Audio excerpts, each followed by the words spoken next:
atau jasmani istri. Keempat adalah membiarkan atau tidak memedulikan istri selama 6 bulan atau lebih. Syarat inilah yang menjadikan pertanyaan bahwa sahkah pernikahan atau hukum perceraian yang diajukan oleh sang istri ini oleh hakim. Maka menurut pendapat saya, karena sang suami tidak melanggar talak itu, maka pemutusan hakim terhadap perceraian dipandang menurut pikiran saya tidak sah, karena sang suaminya tidak melanggar, tetap ngopeni sama istri yang pertama dalam hal fisik dan jasmani. Ini barangkali pikiran saya, kamu kayak gitu. Itu pikiran saya, mohon di apa itu dianalisis lagi. Terima kasih. Wassalamualaikum warahmatullahi wabarakatuh. Mohon maaf, ini persoalannya, soal aslinya belum dibaca.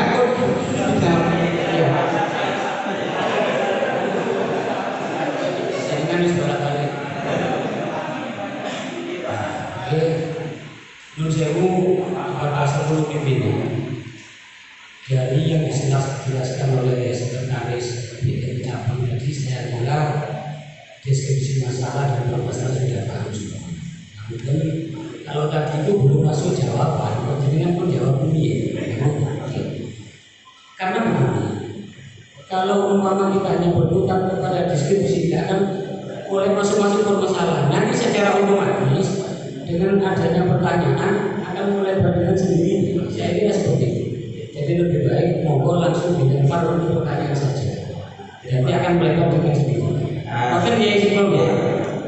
Matur nuwun, ini misul yang tanggulangi ini ya, cerdas ya. Jadi beliau itu langsung mari sejenis paham kabeh ya. Ya lu sering ngalami kabeh berdua ya. Aku tuh kan barusan dari mana itu yang jawab itu? Dari mana jadi yang jawab? Balong bedok. Ini sudah masuk ke ranah jawaban sebenarnya, tapi saya baca dulu pertanyaannya dari sejati sabar ya. Kalau ngomong lewat saya, jangan masuk jawaban. Bismillahirrahmanirrahim. Sepakat kita langsung ke pertanyaan. Bismillahirrahmanirrahim. Pertanyaan 1. Sahkah perceraian yang dijatuhkan oleh hakim tersebut? Jawaban yang pertama ini saya baca dulu dari Balung Bedok. Balung Bedok menjawab tidak sah karena suami tidak melanggar taklik tolak yang disebut tadi. Oh, ini jawaban dari Balung Bedok. Jawaban dari yang lain monggo. Jadi Pak.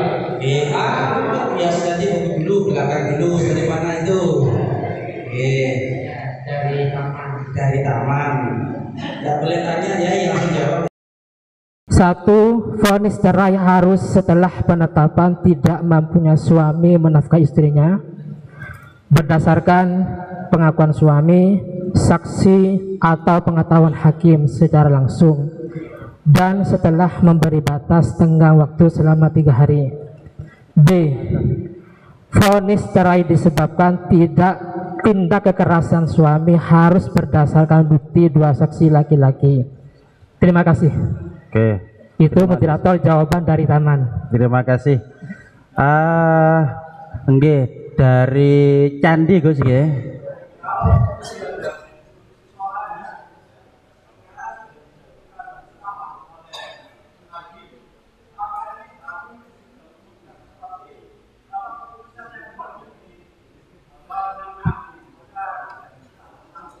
Jatuh talak nggih, berarti talak nggih karena sudah mempunyai wewenang sebagai ulil amri. Oke. Ada yang beda nggih dari Candi. Nggih ya, dari Ranting Krian. Nggih. Saking Krian ya? Nggih. Nggih. Biasanya kalau seorang istri mengajukan cerai itu pasti ada beberapa alasan yang bisa meloloskan bahwasanya dia bisa. Nah, itu alasan itu pasti hakim sudah melihat. Seperti ketidakcocokan apa-apa gitu. Berarti kalau sudah divonis berarti hakim tersebut sudah menilai bahwasanya alasan daripada seorang istri menggugat cerai itu sudah pas atau sudah dibenarkan. Berarti kalau tersebut, kalau putusan itu suami tidak datang 2 kali atau 3 kali, memang diputus cerai langsung. Berarti kalau alasannya sudah dianggap benar, berarti itu putus cerai. Nanti hukumnya sah. Kasus ini cerai. Kalau poligami itu dihitung sebagai alasan bisa istri menggugat cerai, karena ada beberapa alasan. Kalau istri mengajukan cerai itu ada alasan 1, 2, 3, termasuk ketidakcocokan apa-apa gitu. Berarti kalau itu termasuk poligami itu buat istri sudah tidak mencocoki lagi, tidak nyaman lagi, kemudian hakim menilai alasan itu sudah kuat, maka sudah dibenarkan bahasa hakim memutuskan cerai. Terima kasih. Ini saya kira jawabannya sudah saling lengkap sudah nggih. Tinggal saya nunggu takbirnya saja. Kemudian nanti dari yang lain bisa bantu untuk mempertanggungjawabkan. Sedati mangke nggih. Nanti jenengan boleh baca takbir juga ya. Maklum beliau anggota LPM dan juga anggota JRA nggih. Jadi jangan khawatir lantas yang kesurupan beliau nanti. Dari Balung Bendo, mohon maaf saya minta pertanggungjawaban jenengan dengan takbirnya bahwa jenengan mengatakan tidak jatuh tolak karena alasan suami tidak melanggar ta'liqut tolak ketika pada waktu setelahnya akad. Monggo, mungkin ada referensinya Pak. Takbirnya.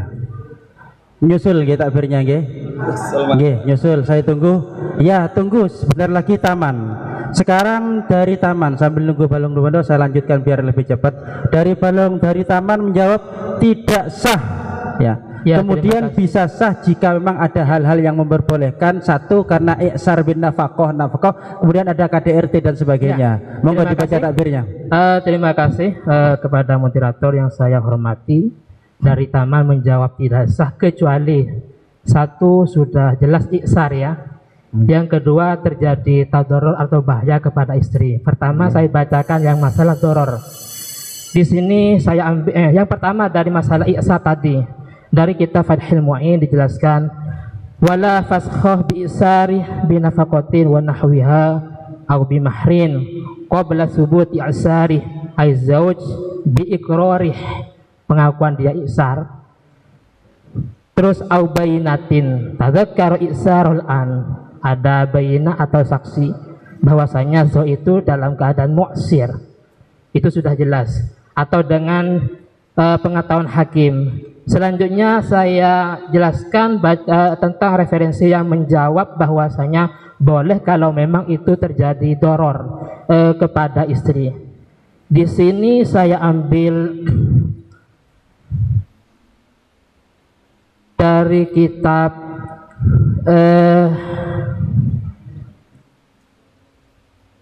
Bahjah fi Syarhit Tuhfah dijelaskan. Syarhul Bahjah. Ya, Syarhul Bahjah dijelaskan. Nggih, dilanjutkan. Di atasnya Syarhul Mutasar Khalil. Walaha at-tatliq bid-darar walau lam tashhad al-bayyinah bi taqarrurihi syarah, yakni annahu idza sabatah bil bayyinati indal qadi anna az-zawjah yudar zawjatahu wa ya fi ismatihi walau kana darar marratan wahidah. Fal masyhur annahu yathbutu liz-zawjah al-khiyar. Terima kasih. Sebelum saya lempar ke yang lain, saya coba mempertegas kepada taman. Kira-kira dalam konteks ini, ketika tidak ada i'sar bin nafaqah, kemudian tidak ada doror, tidak ada pemukulan atau apa, KDR tidak ada, kira-kira jenengan ini dikatakan sah apa tidak? Oke, terima kasih. Kalau cuma sekedar alasan istri itu suami poligami umpamanya, atau mungkin kurang akur, tanpa ada doror, tidak sah. Maka ya kita sepakat tidak sah. Tidak sah. Meskipun sakit hati terus, apakah sakit hati kan lebih parah daripada sakit dipukul? Sakit hati ini sifatnya tinggal. Berarti tidak masalah, mas sampai kuru tidak ngurus, gitu ya. Ini terima kasih. Oleh ini kadang-kadang. Ngapunten, lanjut dulu. Sekarang Candi mengatakan sah tadi karena itu sudah jatuh. Yang memberi hukum cerai tadi, menerbitkan surat cerai adalah dari pihak pengadilan, dari pihak hakim mengatakan ini dikatakan sah karena sudah memenuhi kriteria sebagai ulil amri. Monggo Gus dibaca Gus dari Candi. Ini.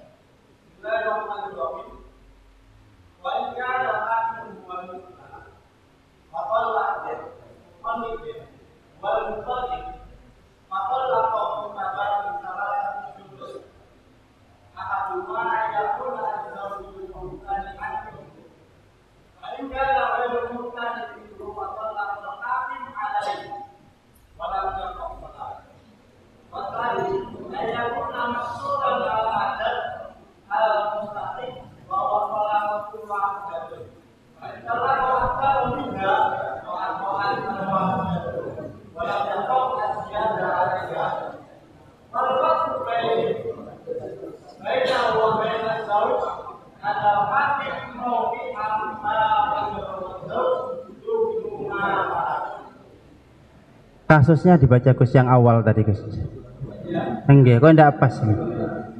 Enggak, pas atasnya saja. Enggak, kok marah-marah. Enggak enak. Talak yang dijatuhkan hakim kok moro ngono ya. Kasusnya kasus apa itu Gus?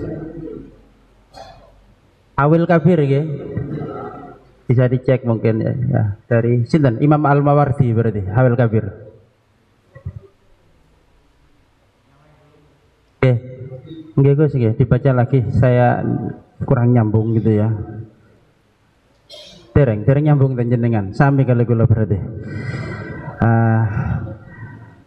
Yang ketiga, ini ada jawaban yang bagus. Tolaknya dianggap sah dari hakim. Ini yang paling beda ini sebenarnya ya. Mungkin nanti bisa digabung dengan candi tadi karena ada unsur seperti itu. Tolaknya tidak sah. Sah ya, dari Krian dianggap sah. Kenapa? Karena ini sudah diajukan kepada hakim, kemudian hakim ketika menerbitkan surat keterangan cerai ini tentunya dengan pertimbangan masukan dari calon, dari istri tersebut, sehingga dalam konteks ini dari Krian tadi menyamakan ini sudah pasti ada unsur ketidakcocokan dalam konteks bab nikah, syikok mungkin ya. Jadi syikok kebainahuma, tidak ada kecocokan.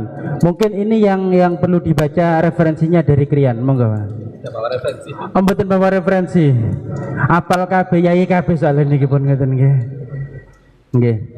Saya kembalikan kepada musawirin yang belum menjawab untuk mengomentari sing dikomentari niki. Sing ana takbir ya niki ya. Dari tadi iya. Dari sedati yang punya ya. takbir, monggo. Kalau saya, menurut saya ya, itu saya merangkum dari jawaban semuanya atau meneliti dari jawaban semuanya. Di sini adalah hukumnya tidak sah. Kemudian lagi bagi istri tidak punya hak tolak sama sekali kecuali pendapat perwakilan dari suami atau penyerahan dari suaminya, dan bagi qadhi juga tidak punya hak tolak terkecuali hanya di dalam beberapa keadaan tertentu karena darurat. Jadi di sini adalah wala yamlikul qadhi illa fi ahwalin khassatin lid-darurah. Sebabnya apa? Dilihat dari kitab perkawinan itu ada. Tadi tinggal dibahas ada. Ngapunten, illa lid-darurah mungkin dijelaskan apa itu illa lid-darurah. Banyak. Nanti ada suatu ya carane mancing istrinya itu bekerja. Sing ndek kitab darurah niku napa? Ojo nggih contoh dhewe ndak ilo. Mboten niki ten nggone kitab fikul Islam iki. Oh nggih, ya napa? Sing illa lid-darurah ndek kitab fikul Islam ya napa? Lah, darurat niku macam-macam. Ya, dibaca takbirnya nggih. Ya ini wis paham kabeh wis dibaca saja. Di sini jawabannya adalah nggih medhot gitu. Jadi intah maksudnya sudah tutup. Tadi tapi di sini menjelaskan adalah yaitu daruratnya kecuali darurat gitu aja. Enggak ada tulisannya. Sampai enggak ada enggak punya kitabnya itu.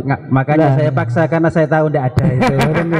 Terima kasih. Dilihat dari apa jawaban dari semuanya musyawirin tadi. Saya rangkum ada di surat pernikahan itu ada. Pernikahan. Sampun. Cekap ya, cekap.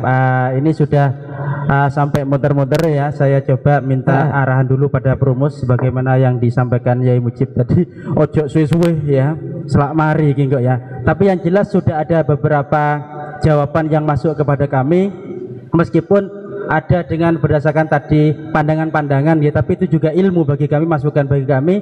Ada 4 jawaban Bapak Prumus ya. Yang pertama, tidak terjadi tolaknya karena sing suami belum melanggar taklek tolaknya yang diucapkan setelah pernikahan. Berarti ketika tidak ada pelanggaran pada itu, hakim tidak boleh menerbitkan surat cerai.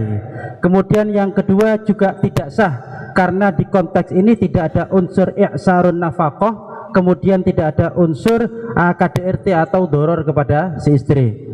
Kemudian dari candi tadi boleh sah karena sudah diterbitkan oleh ulil amri. Pokoknya anak garudai langsung sah sebetulnya ya. Krian ya tadi menjawab sah talaknya karena di sini dengan hakim menerbitkan surat ini sudah mulai pertimbangan masukan-masukan dari istri, yang mana di sini salah satu penyebabnya adalah tidak bisanya dipersatukan dilanjutkan rumah tangga ini dalam konteks syikok ya. Dari sedati barusan tidak boleh karena yang punya hak tolak hanya suami ya, malikut tolak metin guys ya, tak beri kalau ngerti niku darurat tidak ada kelanjutannya. Monggo Yai. Assalamualaikum warahmatullahi wabarakatuh. Terima kasih atas waktu yang diberikan kepada kami. Perlu saya garis bawahi dulu dari jawaban-jawaban yang masuk, bahwa jawaban-jawaban yang masuk ada dua ya, dengan tekanan alasan juga dua macam, dan dua-duanya memberikan kesempatan kepada hakim untuk mengambil inisiatif penjatuhan talak. Dua-dua jawaban ini, hakim mempunyai otoritas untuk menjatuhkan talak dari dua jawaban ini. Dua-dua jawaban ini saya tidak menyalahkan ya. Satu saja yang saya beri catatan untuk i'sar, bahwa dalam kasus ini tidak terjadi i'sar ya, tidak terjadi i'sar. Jadi yang terjadi adalah ikhtilaf, perselisihan. Baik, saya akan jelaskan bahwa dalam fikih yang saya jumpai, seorang hakim selain dalam konteks fasah, apa fasah itu merusak, pembatalan terhadap satu akad nikah karena faktor ketidakmampuan seorang suami untuk memberikan nafkah, kemudian ada kegilaan dan seterusnya.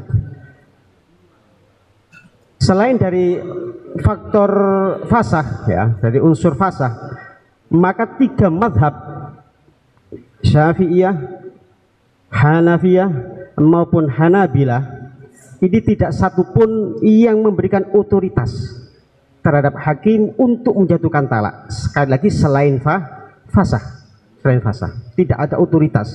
At-talaq biyadiz zauj. Tiga mazhab ini sepakat kalau at-talaq biyadiz zauj, ada di genggaman seorang suami. Nah, kemudian ada dalam Malikiyah, mazhab Maliki, seorang hakim itu mempunyai otoritas untuk penjatuhan talak dalam kasus dua, yakni terjadinya KDART, kedua terjadinya perselisihan yang tidak bisa lagi didamaikan, syikok, bahasa anunya syikok, terjadi perselisihan berat, perselisihan sengit antara suami istri sehingga tidak bisa lagi didamaikan. Maka dari Malikiyah hakim bisa memberi, Malikiyah mempunyai pendapat adanya otoritas terhadap hakim untuk menjatuhkan talak dalam kasus gugatan istri terhadap suami. Paham ya? Jadi dalam Malikiyah saja, sekali lagi saya ngomong selain fasah nggak usah diikutkan ya, saya ngomong selain fasah, bahwa otoritas tolak itu menurut tiga mazhab ada di kekuasaan suami. Hakim tidak punya kekuasaan apapun terhadap urusan internal rumah tangga ini. Hanya dalam Malikiyah, nah, itu ada ya, dalam mazhab Malikiyah itu memberikan porsi otoritas terhadap hakim untuk menjatuhkan talak apabila suatu rumah tangga terjadi syikok, perselisihan hebat, perselisihan sengit. Persoalannya sekarang sebatas mana kemudian syikok ini yang kemudian bisa menjadi acuan hakim untuk menjatuhkan talak? Sebatas mana syikoknya ini, perselisihannya ini? Lah, apakah dalam deskripsi ini sudah sampai pada taraf seperti itu? Saya bacakan ibaratnya dulu ya. Nanti apakah ibarat ini memiliki kesesuaian dengan latar belakang soal?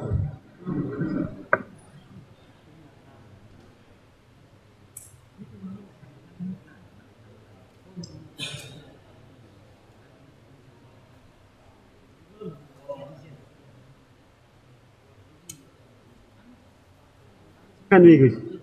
Ini asing sekebu ya Gus. Oh niki. Pun sudah. Jadi ada dalam kitab Bughyatul Mustarsyidin ada dijelaskan begini. Muzawwajatun idza dakhalat ala zawjiha i'taraha daikun wa karbun wasyahun. Seorang wanita istri yang apabila masuk dalam rumah dan ada suaminya, maka ia akan merasa sesak dadanya, sumpak, ya, gerah, syah.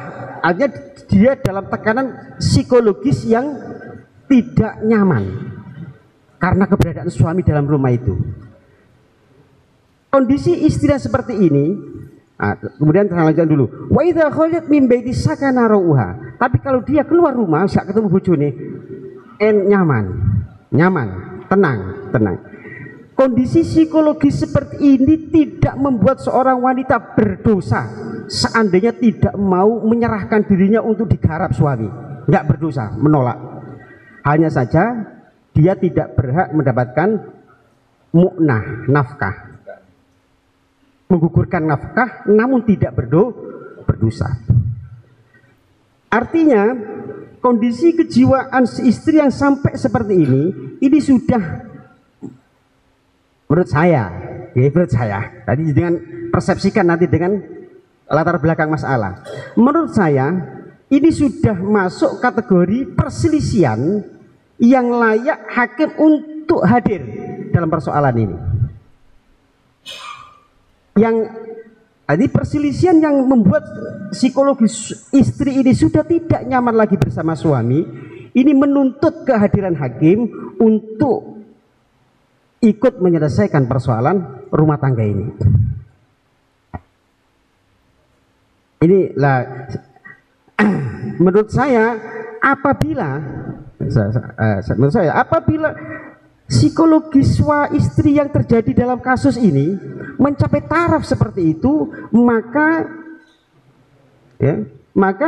hakim bisa dibenarkan untuk hadir mengikut menyelesaikan melalui gugatan yang dilayangkan oleh istri.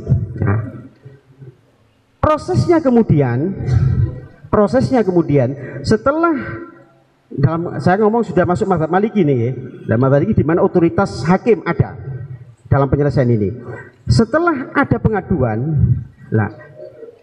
seorang wanita mengajukan prosesnya ke hakim. Setelah ada pengajuan ke hakim, maka hakim harus melakukan kajian. Apakah laporan yang diajukan oleh wanita tentang problem rumah tangganya ini terbukti benar adanya? Kalau terbukti benar adanya, maka seorang hakim bisa menjatuhkan talak terhadap sang suami. Artinya dalam konteks ini hakim mempunyai otoritas yang semula hanya menjadi juga dimiliki oleh hakim dalam artian sah menjatuhkan talak terhadap suami tersebut. Maliki, sekali lagi Maliki. Dalam kajian fikih utuh, kajian fikih, maka jawaban kita ya hanya seperti ini. Namun persoalannya kemudian ada keterangan yang menyatakan hukmul hakim yarfa'ul hilaf.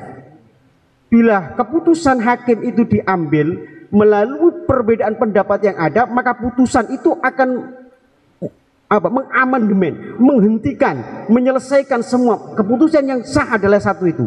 Ketika hakim telah mengambil satu keputusan. Demikian yang bisa kami sampaikan. Mohon maaf dari tadi.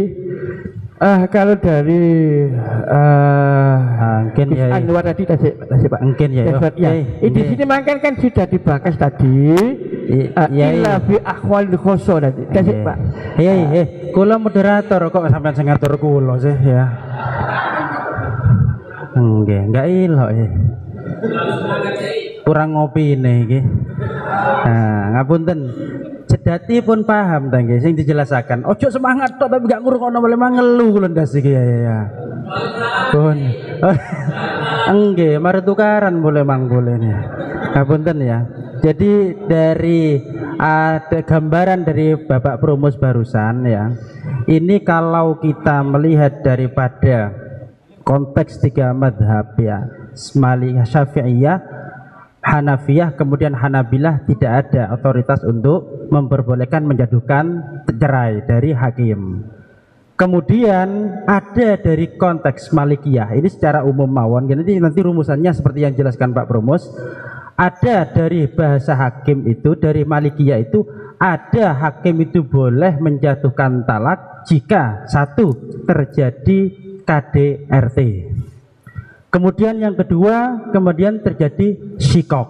Nah, ketika muncul seperti ini, maka hakim itu boleh jika memang si istri tersebut dalam gugatannya sudah bisa diisbat, bisa ditetapkan dengan bukti-bukti dan sebagainya. Ini yang terakhir.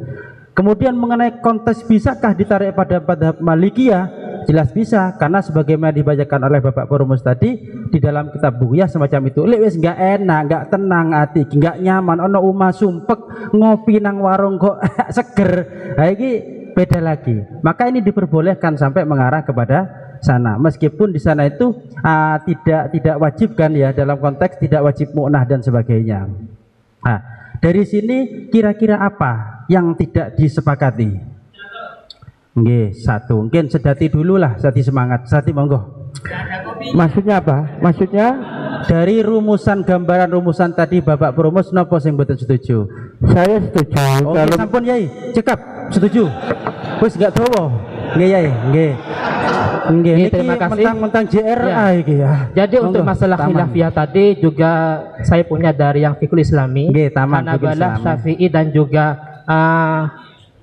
ya, Hanabalah, Hanafiyah. Syafi'i dan Hanafi ini sepakat Hanafiyah, ya kan? selain Maliki, nggih. Sepakat lam yajuz. Nggih. Sedangkan daripada Malikiyah ajazah. Iya. Cuman tadi yang diambil dari Bughiyah saya sangat muskil. Karena Nggih. begini, Nggih. untuk masalah doror dalam fikih Islamnya ad-dararu huwa ida'uz zawji li zawjatihi bil qawli aw bil fi'li kasyatmi al-mukti wa takbih ila akhirih. Paham. Terus Paham. selanjutnya doror itu ada dua macam. Nggih. Doror itu ada yang sifatnya syadid, Nggih, makanya. ada yang syadid.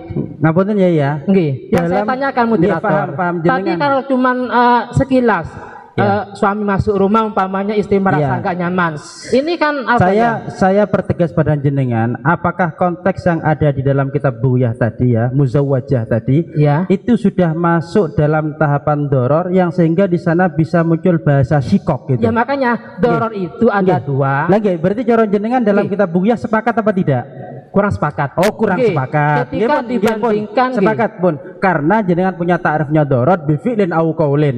Lemek Ya. loro ati ora ono Nah, apa-apa. begini, Ngerti ya? tadi moderator itu mengutip dari mazhab Maliki. Nggih. Makanya saya mengutip mazhab Maliki. Nggih, paham.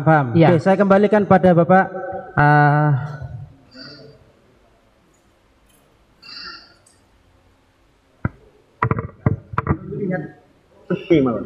Oke, monggo saya kembalikan kepada nggih enten malah ya sempat setuju. Nggih, saya kembalikan langsung Bapak Perumas setelah ini. Oh nggih. Oh nggih. Oke. Dari yang dijelaskan tim Prumus, saya bisa menggarisbawahi Nggih. secara tekstual fikih, Nggih. teks dunia itu tidak sah karena hak talak tidak jelas jatuh tidaknya di situ. Nggih. Dari deskripsi itu Nggih. Kemudian dari Malikiyah. niatnya nggak jelas. Yai, dari Malikiyah tadi bagaimana? Kemudian yang kedua secara kontekstual, Yai, Lah, ngapunten, ini saya minta penjelasan. Dari Malikiyah yang disampaikan jenengan sepakat apa tidak? belum jelas Loh. karena masih menyisakan dua pendapat. Oh, minta satu pendapat jenengan. Jadi kesimpulan dari Nggih. dua pendapat itu solusi hukumnya bagaimana, jadi gitu. Lah nggih, yo. Kan Jadi- sudah dijelaskan diperinci, kan sudah jelas itu Yai. Ngapunten Yai nggih. Ngapunten Yai, warna waktu juga. Nggih, silahkan. Nun sewu nggih, saya tambahkan Oh, ini. ditambah sepakat berarti ya. Dan ini kalau masalah ibarat sepakat semuanya. Cuma mengarah apa enggak kan belum tentu. Sebentar nggih. Ini pernah dibahas dulu bahwa memang rumit persoalan kompilasi hukum Islam yang dibuat acuan oleh pengadilan agama kemudian diterapkan dengan fikih Syafi'i, itu memang banyak perbedaan. Lah dalam persoalan ini dulu pernah dibahas, itu ada istilah luzumut tolak, ada istilah wuku'ut tolak. Lah ini perlu dipertimbangkan. Kalau luzumut tolak itu kan terjadinya dari hakim, akan tetapi kalau wuku'ut tolak itu dari zauj, dari suami. Ini juga perlu dipertimbangkan. Persoalannya yang sangat rumit itu di dalam pengadilan agama memang, walaupun suami tidak menceraikan, akan tetapi karena diundang berkali-kali seperti dalam deskripsi ini, itu dianggap bahwa sebuah pembangkangan sehingga langsung dijatuhkan tolak oleh hakim. Nah ini persoalan yang mungkin dalam ibarat itu sangat sulit dicari ya, terjadinya luzumut tolak dan wuku'ut tolak. Ini kalau menurut saya, ini terlepas dari ibarat, saya masih mencari memang tadi itu. Itu tidak terjadi tolak, tidak wukuk tolak karena suami tidak mencerai. Tapi tidak ada takbirnya. Tapi bisa jadi luzumut tolak karena memang dijatuhkan oleh hakim. Terima kasih. Ini istilah luzumut tolak dan wukuk tolak. Ini mohon dipertimbangkan dari Bapak Promus agar bisa mencari ibarat yang soreh dan dirumuskan begitu. Terima kasih. Ini sekedar pencerahan saja dari Tanggulangin. Terima kasih. Cukup Tanggulangin ya. Sebenarnya sudah hampir sepakat, cuma ada dari taman tadi berat ini Bapak Promus. Kalau dalam konteks ini dimasukkan dalam bahasa ada sikok ya, ini juga tidak sepakat karena sikok itu secara definisi bikaulin au fi'lin. Lemek loro ati tok wong loro ati, enggak ono omongan juga ono gebukan pisan. Meskipun loro ati lebih parah daripada sakit gigi, ini kan kita tidak tahu juga. Yang kedua, mohon dipertimbangkan dari Tanggulangin tadi, apakah ini sudah bisa dikatakan luzumut tolak atau hanya iqa'ut tolak saja, sehingga ini bisa berpengaruh kepada rumusan tadi. Ini dicerahkan saja. Setelah itu, setelah dicerahkan, saya serahkan kepada Bapak Musohe untuk difatihai.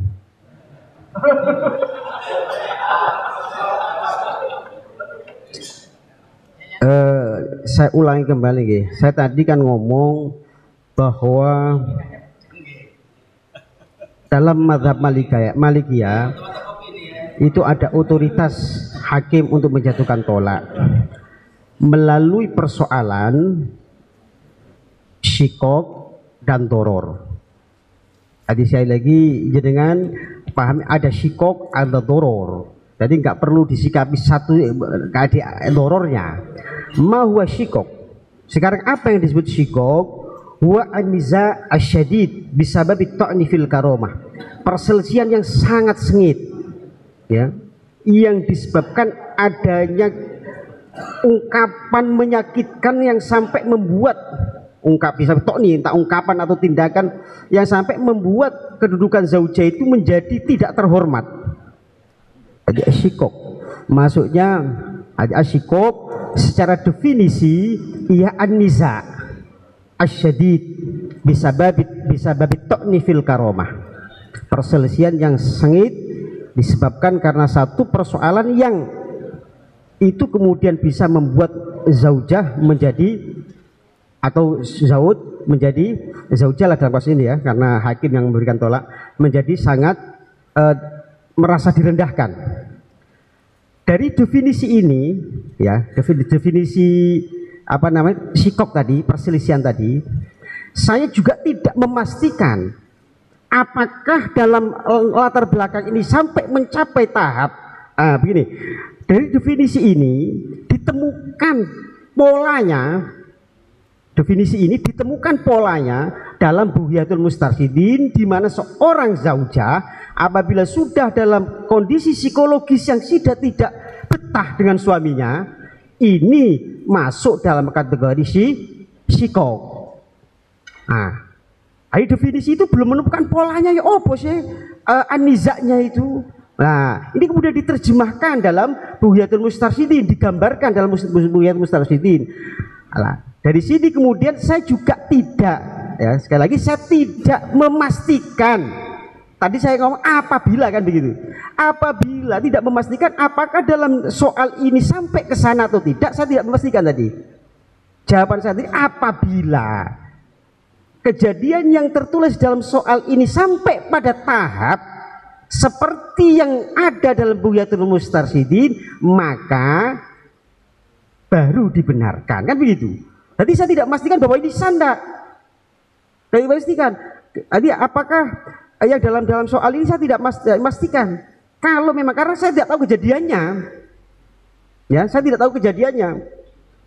Kalau memang suasana hati zaujah ini sudah seperti yang digambarkan oleh Bughyatul Mustarsyidin, kalau saya lagi bahasanya kalau, maka cerai yang dijatuhkan oleh hakim menjadi sah dengan proses zaujah melaporkan dulu ke hakim, kemudian hakim melakukan analisa, penelitian, saksi-saksi sampai pada tahap positif terjadi gangguan psikologis pada wanita akibat tindakan suami, barulah hakim menjatuhkan talak. Begitu.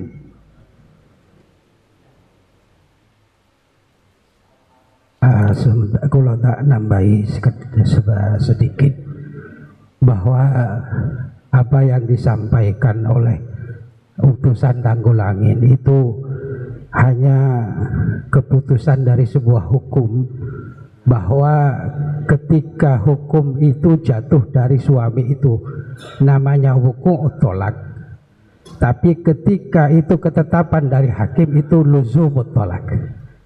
Nah ini pembahasannya belum sampai masalah luzum, ini masih perdebatan. Cuman kira-kira musyawirin dengan apa yang sudah dirumuskan oleh perumus, bahwa lintas mazhab kecuali Imam Malik ini tidak memperbolehkan hakim memberikan keputusan talak atas nama seorang istri. Nah ini kira-kira rumusan seperti ini ada yang tidak sependapat apa enggak? Kalau ada yang tidak sependapat, itu kira-kira ada ibaratnya apa enggak? Sepakat berarti, sepakat. Lah berarti tinggal mengerucut bahwa memang yang satu madhab yang ada ruang hakim itu bisa menjatuhkan tolak ya ketika terjadi dua hal tersebut. Yang pertama syikok, yang kedua adalah doror. Ya itu kesimpulan sementara dari perumus. Aman cukup ya, nanti diakomodir dalam rumusan taman. Saya tahu jenengan itu ya, fasah nanti saya masukkan juga nantilah ya. Terima kasih, rumusannya insya Allah sudah cukup, dan tadi ketidakpuasan sudah hampir puas tadi karena ini sudah bisa diputuskan. Saya minta bantuan barokah Fatihah dari beliau Musoheh LBM PCNU juga sekaligus tuan rumah Kiai Haji Abdul Wahid Harun. Rumusannya ada seperti rumusannya tadi khilafiyah. Jadi khilafiyah menurut tiga madhab ya, Syafi'iyah, Hanabilah dan Hanafiyah, tidak ada wewenang dari hakim untuk menjatuhkan talak, kecuali dari kontes madhab Malikiyah boleh jika memang di sana ada KDRT, ada doror ataupun ada unsur syikok, meskipun dalam konteks ibaratnya hakim itu bisa memutuskan itu jika memang pegugatan dari istri bisa ditetapkan oleh si hakim dengan catatan-catatan nanti di belakang. Kesimpulannya semacam itu.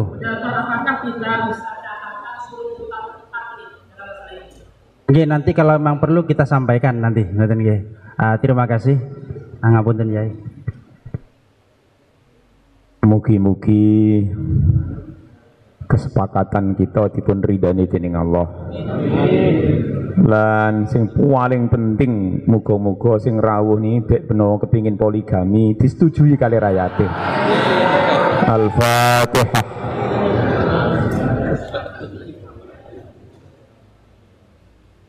Ngapunten panggenane rodok panas, keranten pesertanya over.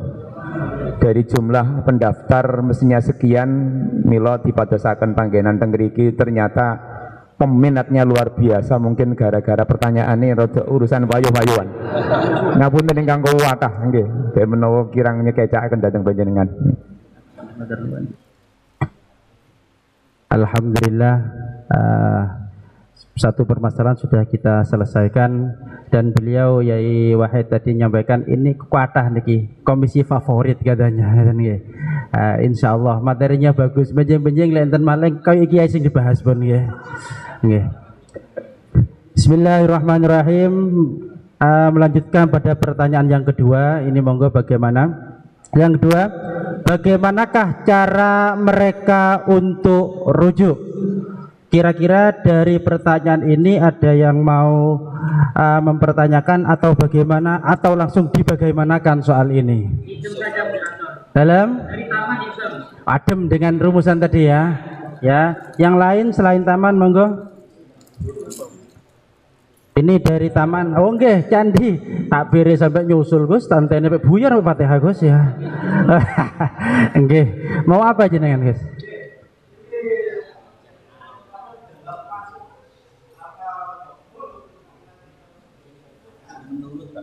Yang mana Gus? Yang soal B.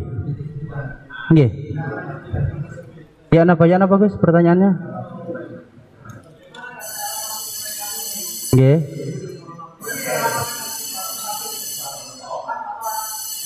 Loh, dari rumusan tadi jenengan masukkan apa ngoten dulu Gus ya. Jenengan masukkan khulu, masukkan tolak, masukkan bahasa terserah jenengan. Kan sudah ada rumusannya tadi Gus. Nggih, sampun paham kan rumusannya? Nggih. Mengikuti atas, mengikuti yang atas berarti cara jenengan. Kalau di atas tolak berarti ikut tolak ngoten nggih. Oh nggih berarti adem modal adem ya Gus nggih, ijo-ijo. Tanggulangin. Nggih, tanggulangin. Kalau berpijak pada hukum khilaf antar madhab, sementara kita madhab Syafi'i, berarti soal kedua bagaimanakah cara mereka untuk rujuk? Nggih. Ya tidak ada rujuk, wong tidak ada talak. Nggih. Ya. Nggih. Adapun kalau nanti mengikuti madhab Imam Malik, umpama kita paksakan, ya berarti harus menurut Imam Malik seperti apa fikihnya kan begitu. Jadi Tanggulangin mengatakan menjawab ya tidak ada rujuk karena tidak ada tolak. Terima kasih. Terima kasih. Adem sebenarnya itu juga, cuma adem yang diperpanjang. Gerges.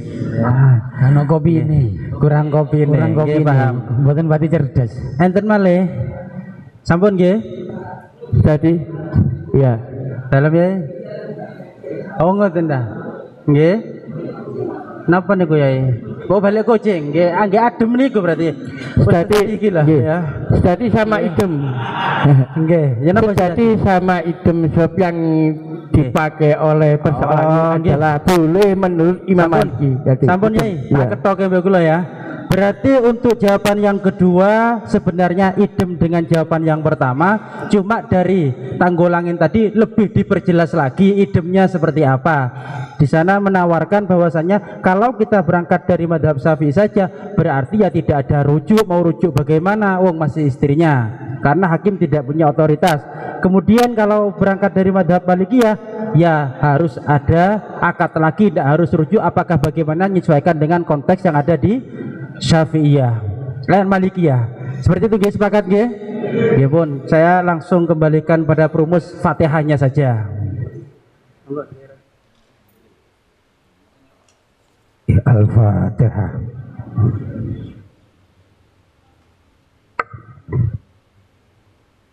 Al-Mustaqim Syuratul ladzina an'amta 'alaihim ghairil maghdubi 'alaihim waladdallin. Amin. Alhamdulillah. Ya Mujib sampai jam pinten? Niki lanjut napa terus pundi? Oh sampai setengah 12. Alhamdulillah. Ya sami on rawuh nggih. Perumus PCNU beliau. Monggo maju ya ngriki ya. Ya sami on. Ngriki. Enggak nurut moderator iki. Terima kasih, saya lanjutkan. Ngapunten, monggo tetap semangat nggih meskipun bukan masalah poligami, masalah vaksin. Problematika vaksinasi COVID-19. Deskripsi masalah. Pemerintah RI mewajibkan seluruh warga, baik laki-laki maupun perempuan, agar melakukan vaksinasi. dalam waktu jangka panjang setiap instansi terkait secara nasional maupun internasional akan memberlakukan kartu vaksin dalam syarat kegiatan sosial keagamaan, bisnis, pekerjaan dan lain-lain.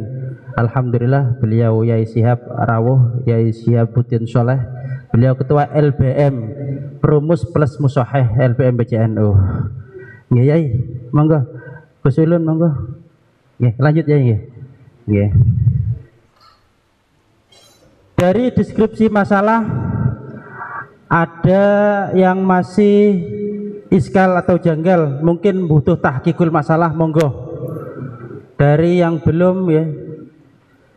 Sudah paham semua nggih? Mungkin sudah vaksinasi kelima semua ini sudah ya.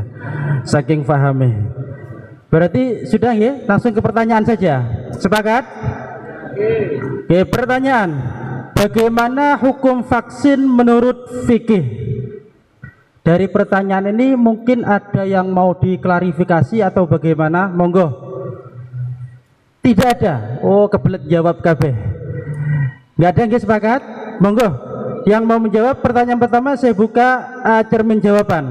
Bagaimana hukum vaksin menurut hukum fikih? Hukum vaksin menurut hukum fikih ya. Taman. Dari MWC yang lain?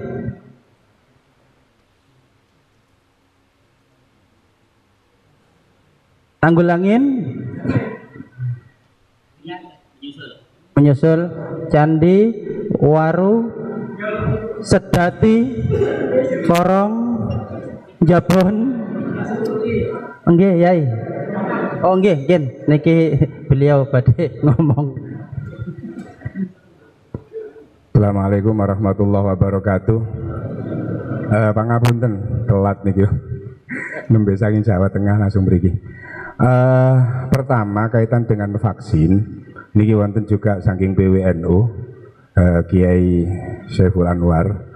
Setahu kami untuk masalah sebelum ke deskripsi dan masalah kepada pertanyaan, beberapa bulan yang lalu saat pembahasan tentang Sinovac kemudian ke AstraZeneca dan Pfizer, itu PWNU sudah memberikan satu keputusan.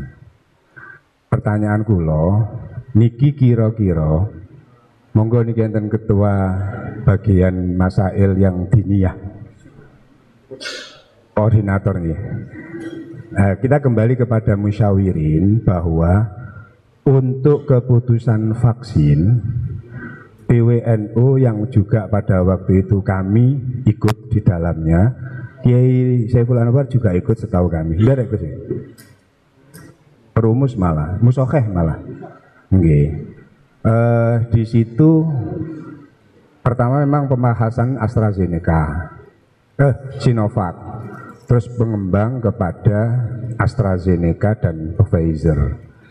Yang hadir pada waktu itu kami diminta dari PWNU, Kiai Asyar, terus ditambah Kiai Anas Muhammad saking Pasuruan, ditambah beberapa tim, Kiai Zahra juga datang, niki Kiai Saiful Anwar juga sampun tahu waktu niku, sampun memberikan keputusan. Pertanyaan yang kita lontarkan, dari yang ada ini sesuai dengan keputusan PW atau kita berbeda? Monggo ngoten mawon, karena ini sudah dibahas setahu kami dan pada waktu itu sudah disampaikan bahwa untuk keputusan vaksin itu dinyatakan boleh dan halal. Apakah itu nanti kita berbeda atau kita lanjut? Nah, pun monggo, monggo.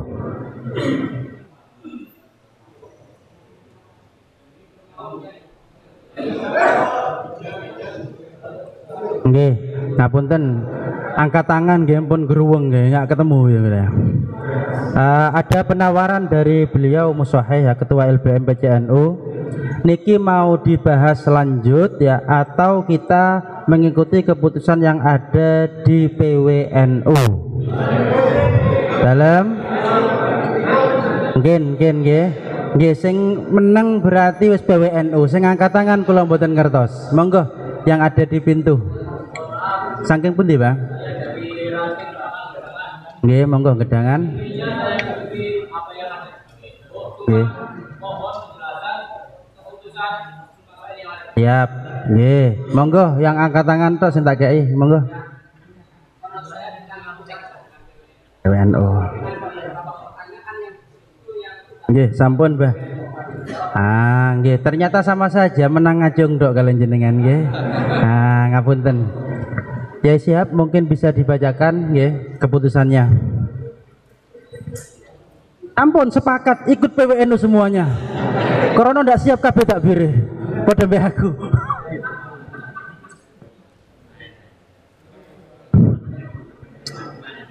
Seingat saya yang dibahas di PW itu vaksinnya, kategori halal dan haramnya.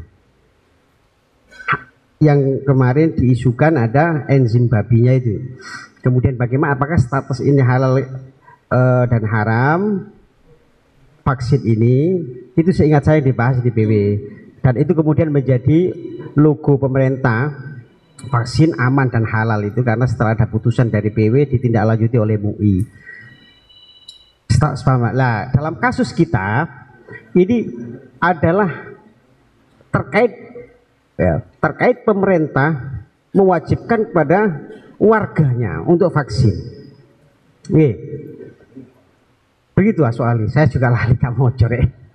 Soalnya iya.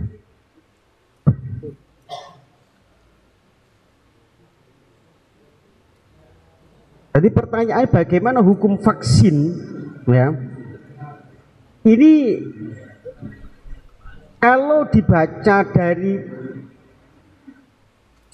barangnya halal atau tidak, dari konteks halal dan haram, ya kita mengikuti PW, ya, gitu PW. Tapi kalau terkait dengan latar belakang pemerintah mewajibkan vaksin, bagaimana hukum vaksin dalam arti yang telah diwajibkan oleh pemerintah itu? Nah, saya mengarahkan soal itu ke peraturan pemerintah, hukum ijabnya pemerintah, kewajiban pemerintah terhadap masyarakat untuk mengikuti vaksin. Kata-kata bagaimana hukum vaksin itu ke sana saya mengarahkan. Terbukti dalam soal kedua ini ada tertera bagaimana hukum tidak mengikuti. Berarti asumsinya kan bagaimana hukum vaksin yang telah diwajibkan itu, kemudian seandainya tidak mengikuti terus bagaimana, kan begitu?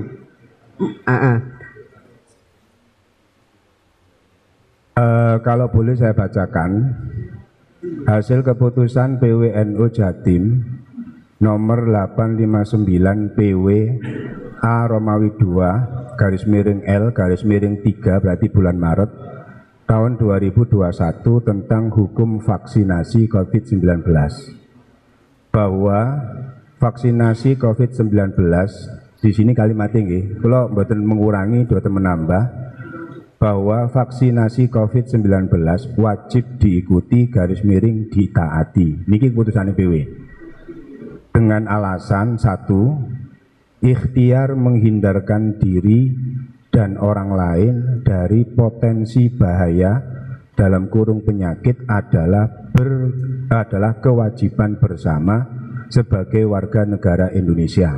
1. Kemudian yang kedua, perbuatan yang hukumnya wajib apabila diperintahkan oleh pemerintah, maka mengokohkan hukum wajib tersebut, mengokohkan kalimatnya, maka mengokohkan hukum wajib tersebut sehingga tidak mentaati pemerintah dalam kebijakannya yang jelas-jelas tidak bertentangan dengan syarak adalah dilarang dalam kurung haram.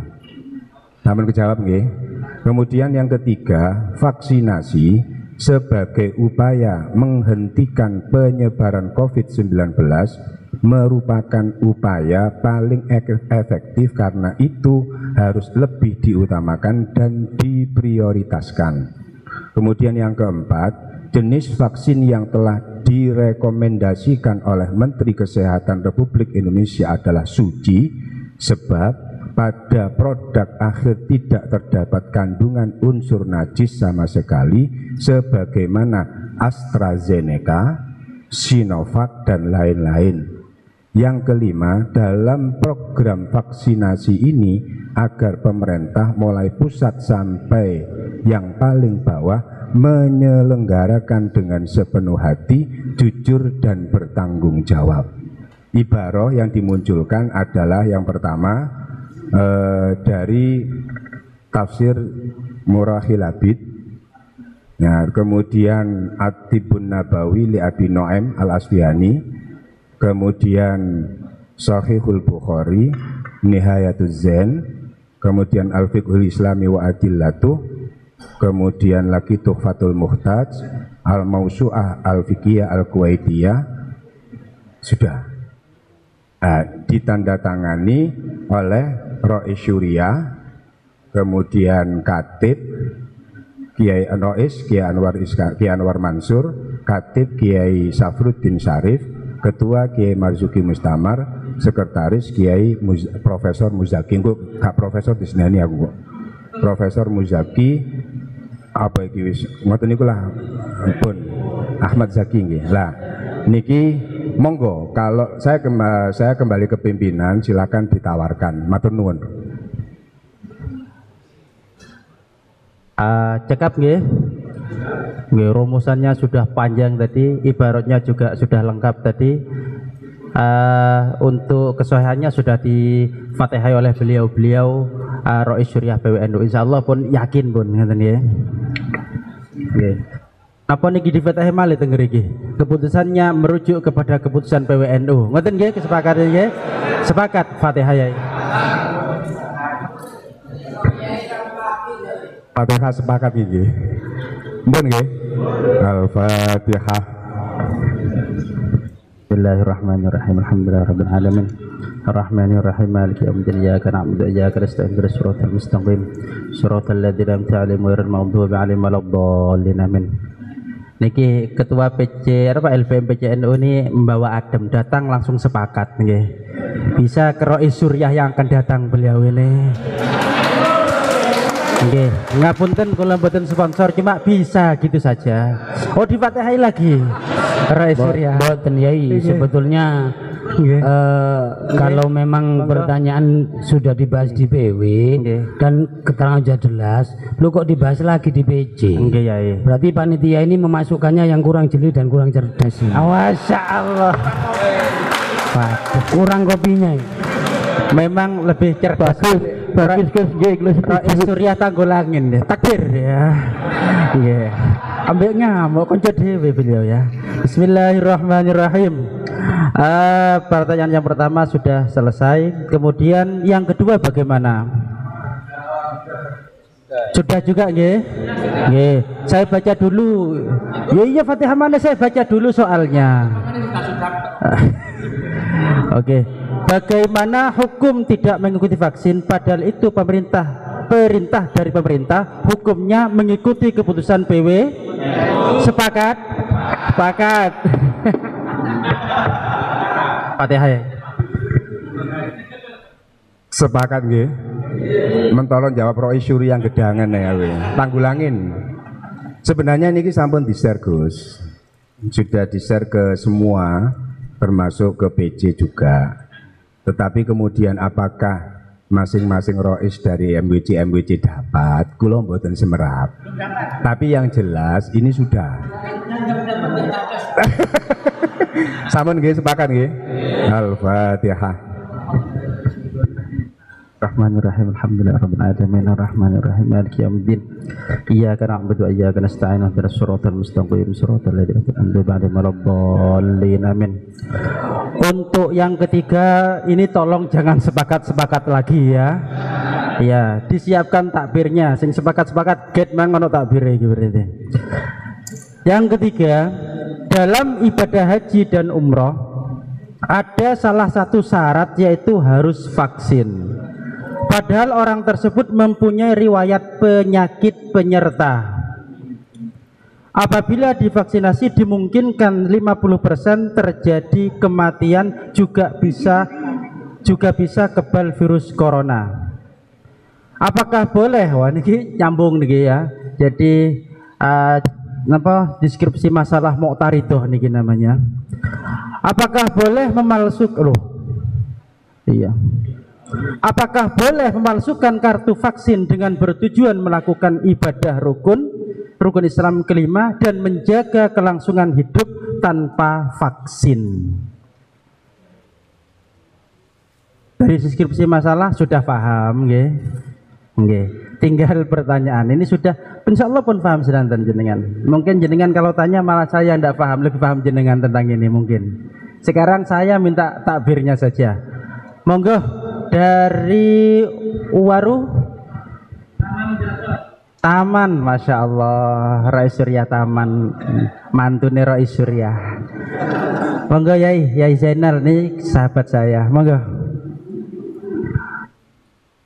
Mic-nya enten mic ya, ya di bawah Rais Surya Tanggulangin. Ya, terima kasih untuk pertanyaan yang ketiga. Jadi untuk pemalsuan ini sangat tidak dibenarkan. Sangat tidak. Karena termasuk kategori mukhalafatu amril imam. Oke. Mukhalafah amril imam. Ya. Terima kasih. Terima kasih. Yang lain?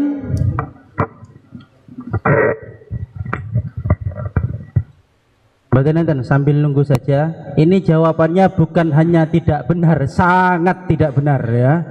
Karena sudah mukhalif pada amril imam, li amril imam. Yai, monggo ya, berjawab. Tadi tanya takbir. Nggih.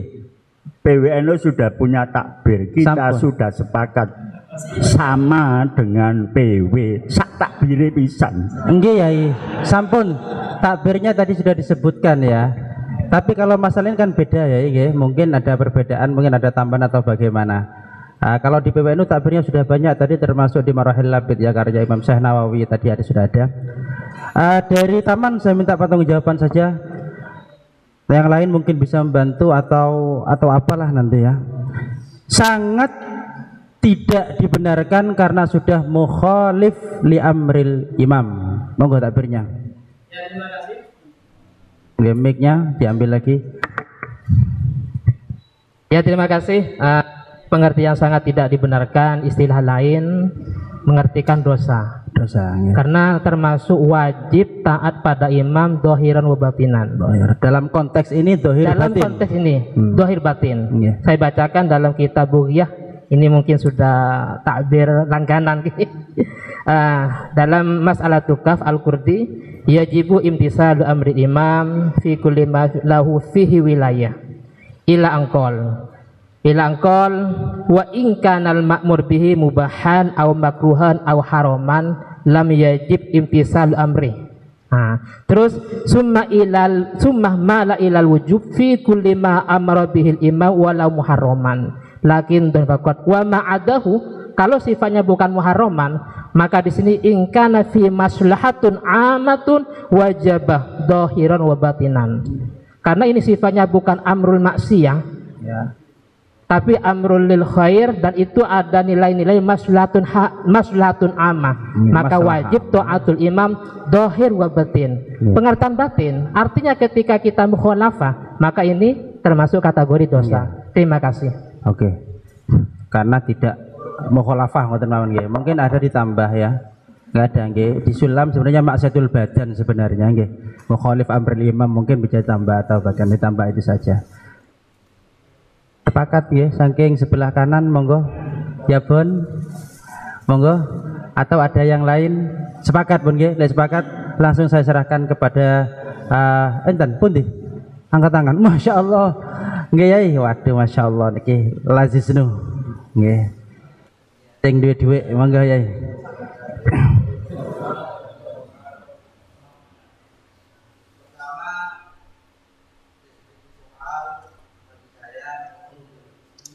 Nggih.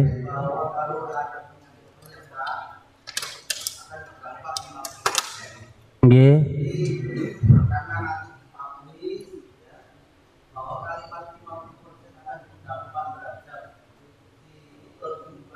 Nggih. Nggih.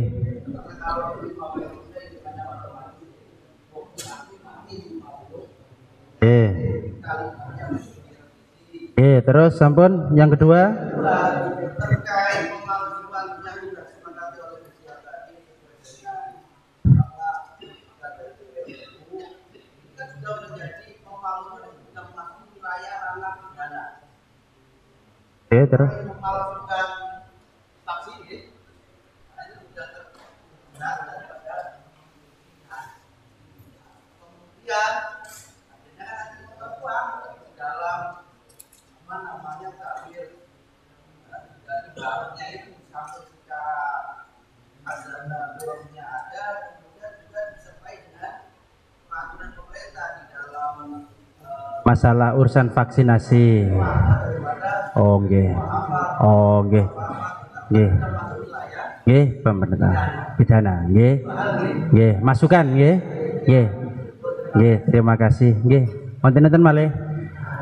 Ini ada yang pertama jawabannya adalah wajib nggih, bahkan sangat sangat tidak dibenarkan, berarti haram karena mukhalif li amri imam. Kemudian nggih. Kemudian ada masukan ini dari belakang. Saking pundi ya? Rasisno jenengan ya. Ya nggih kula ngerti kayak Lukman sapa terkenal beliau wis ngerti kula ya. Nggih. Nggih. Ini ada masukan dari beliau, apabila di konten ini dalam teks ini, apabila divaksin kemungkinan 50% terjadi kematian, ini apa nggak bisa diganti bahasanya dengan bahasa akan berakibat fatal atau bagaimana? Karena seakan-akan ini koyo opo ngono ya. Kok mau mati separuh urip gitu ya. Nah, pun. Kemudian yang ketiga, karena ini sudah ranah-ranah dari pemerintah, apakah tidak perlu dicantumkan dalam rumusan itu tentang undang-undang atau peraturan-peraturan yang berhubungan khususnya dengan vaksinasi? Ini masukan saja. Tadi jawabannya hanya satu. Kalau yang lain yang diam berarti as-sukut ya dulu ala na'am ya. Ijma' sukuti jawabannya tadi sangat tidak dibenarkan. Saya serahkan kepada Bapak Perumus.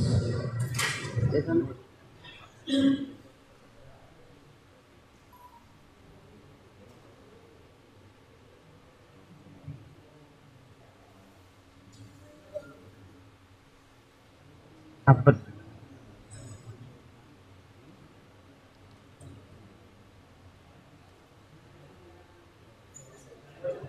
Apa? Oh iya. Nggih, monggo. Monggo.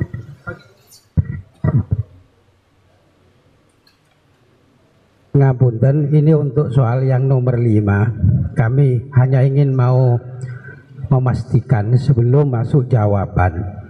Apakah apabila divaksin dimungkinkan 50% terjadi kematian, juga bisa kebal virus corona? Dalam arti apa memang sudah ini istiqroknya para dokter, artinya untuk orang-orang tertentu itu bisa mengakibatkan fatal? Karena setahu kami mulai dulu-dulu itu nggak ada ceritanya orang divaksin mau ke Mekah, umrah atau haji itu fatal. Tapi mungkin karena ada penyakit corona ini akhirnya yang divaksin itu ada yang mati katanya. Nah ini maksudnya pertanyaan ini benar-benar harus kita validkan dulu. Apa memang pasti kalau orang yang berpenyakit itu bisa mengakibatkan fatal kepada orang yang divaksin? Nggih, terima kasih niku mawon nggih. Dari tadi masalah vaksin, nggih. Dulu di desa saya itu ada pertama kali orang divaksin itu karena dia itu punya penyakit dalam, bahkan teman saya sendiri punya penyakit paru-paru atau apa. Ya akibatnya ya semuanya karena Allah aja lah gitu, kita kembalikan. Tapi pada waktu itu punya penyakit paru-paru, akhirnya dia mati. Menginjak vaksin itu tidak ada gitu loh. Jadi tidak ada suatu efek atau apa. Nah, itu jadi semuanya rata. Cuma pada waktu vaksin yang pertama gitu loh, yang terjadi seperti itu. Nah, permasalahan saya di sini adalah polio sing mati jadi masalah ya. Ya itu. Nah, vaksin yang pertama, apakah vaksin yang kedua gitu loh? Sebabnya vaksin yang kedua nggak ada. Cuma pada waktu itu memang dari kabar-kabar hoax itu, bahkan di desa sendiri iya Kemudian saya tanya-tanyakan, memang ada. Nah itu entah itu hoax atau apa. Cuma di dalam permasalahan vaksin yang kedua itu tidak ada sampai sekarang. Hidup semua ya. Ya bahkan dari masyarakat sendiri itu apa itu ya kacrek pedih gitu.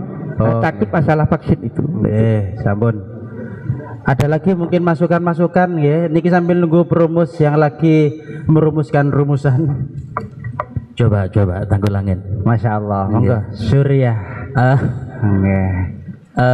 Kalau katip boten takbir. Cuma kalau memandang dari keputusan PW tentang vaksin itu bahkan wajib, itu memang harus dipatuhi. Ya. Akan tetapi kalau melihat kronologi dari deskripsi, di situ ada kemungkinan terjadi kematian.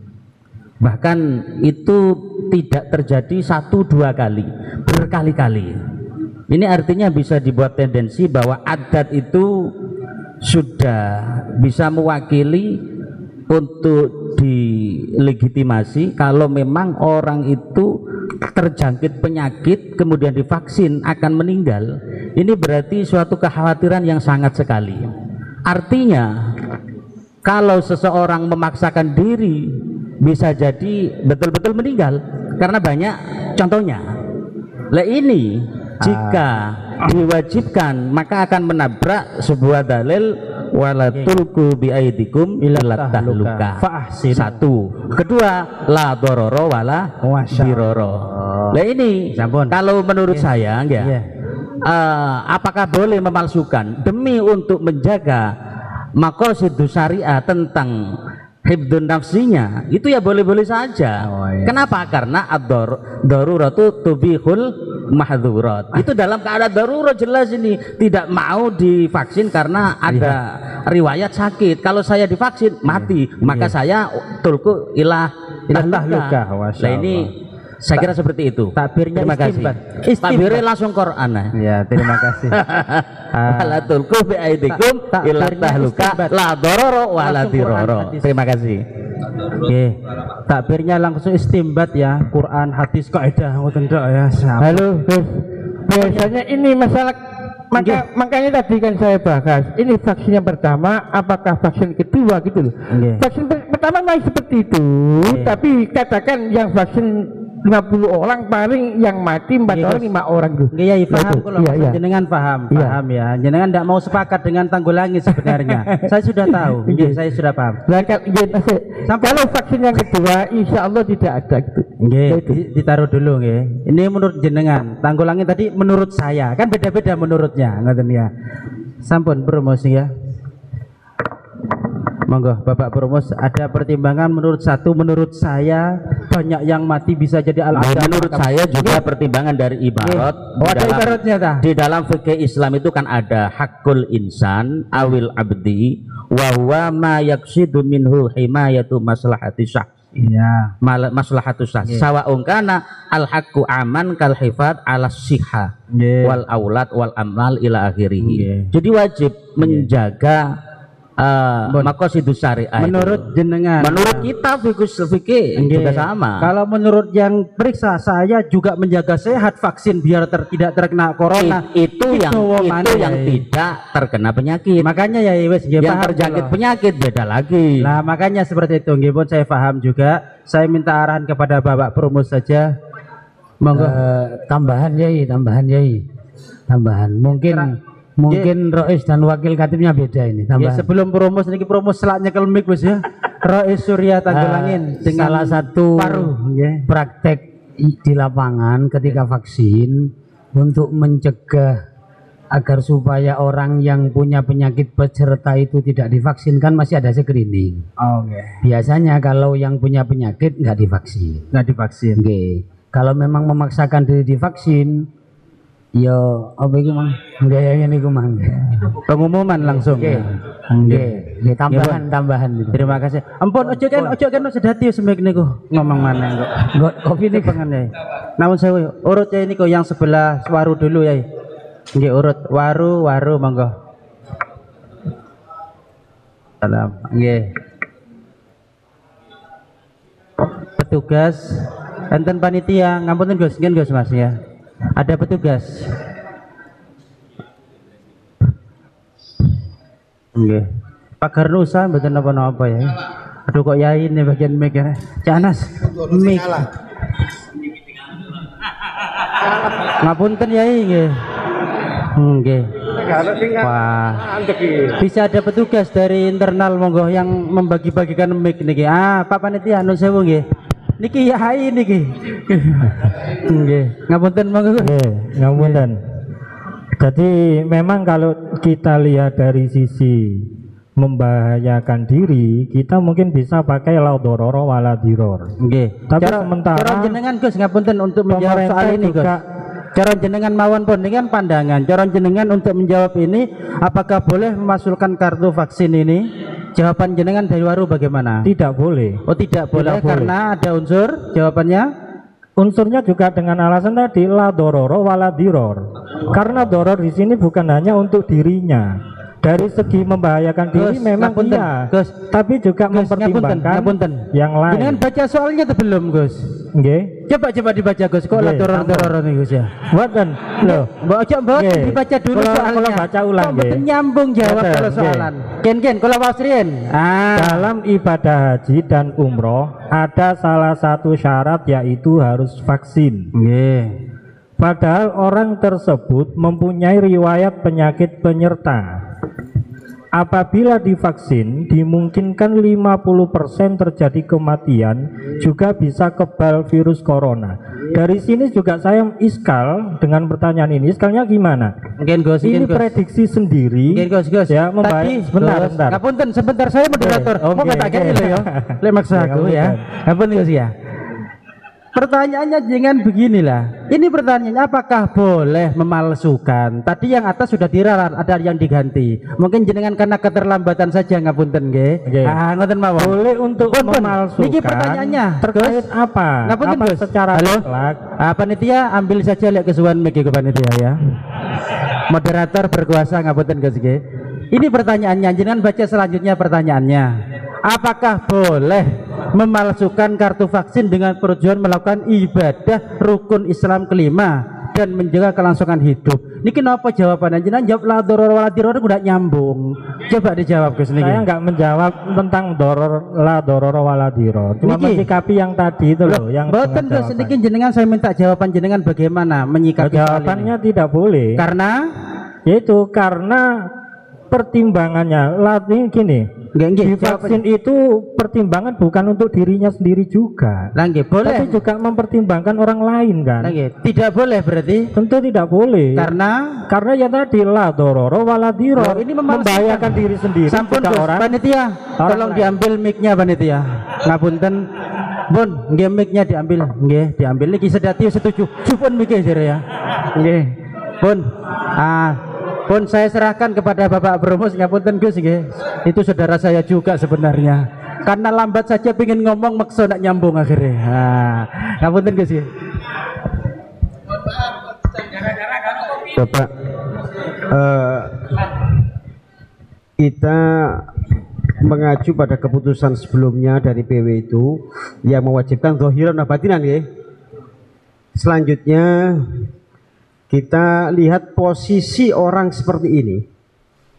Posisi orang yang tidak berani vaksin karena berpenyakit, sementara pemerintah mewajibkan,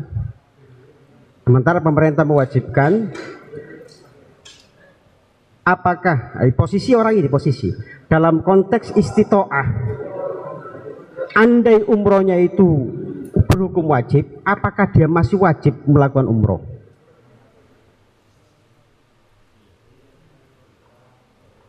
Sebab begini, memang ada takbir. Jadi satu target yang apabila dapat dicapai dengan cara berbohong dan jujur, maka harus dicapai dengan cara kejujuran. Bila satu target yang baik tidak bisa dicapai kecuali dengan bohong, maka boleh berbohong. Kalau memang target baik tersebut berhukum mubah, sunnah berbohong kalau berhukum sunnah, dan bahkan wajib berbohong kalau target yang dicapai itu adalah wajib. Ada memang. Nah, ada takbir seperti ini, sehingga lepas dari konteks orang ini, andai umroh ini berhukum wajib, maka tentu dia wajib berbohong, kan begitu kesimpulan hukumnya. Dia wajib berbohong karena umrohnya wajib. Nah, target untuk bisa mencapai kewajiban ini harus dilakukan dengan cara berbohong, maka mestinya wajib. Mestinya dia wajib. Namun dalam sisi lain, ya, mestinya wajib. Mestinya. Namun harus kita kembali pada soal bahwa kasus orang seperti ini sudah mencapai tahap wajib umroh apa enggak? Di mana dia berhalangan, satu, dengan melanggar peraturan pemerintah yang berarti dia harus menerjang satu keharaman. Selanjutnya, dua, ketidakamanan dirinya seandainya pemalsuan itu bukan terbongkar. Dua hal ini saja sudah membuat dia jatuh pada posisi orang yang tidak wajib umroh andai hukum umroh itu wajib. Dalam ranah ini kemudian, apakah kizbu, berbohong, tetap menjadi kemudian diperbolehkan? Dan ditimbang seperti ini nampaknya tetap tidak diperbolehkan, karena meskipun awalnya umroh secara umum hukumnya wajib, andai umroh itu berhukum wajib, boleh dicapai dengan cara berbohong, namun dalam konteks orang yang ada dalam soal di mana dia sudah dalam kategori tidak wajib karena tidak mampu. Ada takbir begini, saya beri gambaran begini. Kita tahu ada pemalak. Pemalak itu apa? Begal, tukang pajak. Jadi ada gerombolan memperbolehkan seseorang lewat daerahnya harus dengan pembayaran uang, dengan narik di pajak. Oleh lewat kini, tapi kudu bayaran pajak. Gerombolan. Nah, ini juga merupakan akses jalan menuju Mekah dilalahnya. Apakah kemudian jamaah haji yang melintasi jalan tersebut tetap wajib ya berangkat haji dengan membayar pajak pada pemalak yang jelas itu ada berarti bisa dikatakan ikut melestarikan proses haram majek wong. Ini dalam Fathul Bajuri konteks ini sudah tidak wajib. Artinya apabila pemberangkatan haji itu nanti bisa terlaksana melalui etape yang haram, maka ini menjadi tidak wajib, sudah menggugurkan. Dan kita sepakat bahwa peraturan pemerintah di atas yang di PWD ini mencakup kepatuhan zahir dan batin, di mana andai kita melanggar berarti itu berdosa. Maka apabila kita melakukan penipuan untuk mencapai umroh ini, maka kita memakai wasilah yang haram min haitsu mukhalafatil amri lil imam. Jadi menurut saya tidak diperbolehkan. Tidak diperbolehkan. Walaupun sesungguhnya kembali kepada kizbu menipu tadi itu ada peluang, tapi dalam konteks ini orang ini sudah tidak wajib gugur. Iya. Mohon Pak dari tadi Pak. Kalau melihat dari masalah seperti ini, biasanya itu ada dari teman saya itu memang punya penyakit dalam itu jantung, insya Allah itu. Kemudian apa? Sedati. Iya, kasih membutuhkan apa? Surat vaksin.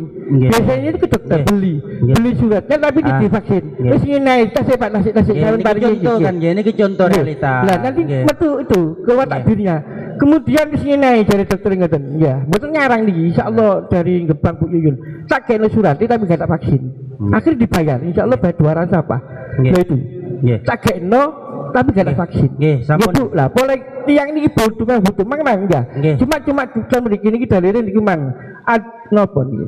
Ad-daruriyatu tubihul mahdurat gila. Dan niku ad-daruratu bermahdurah. Sampun ya nggih.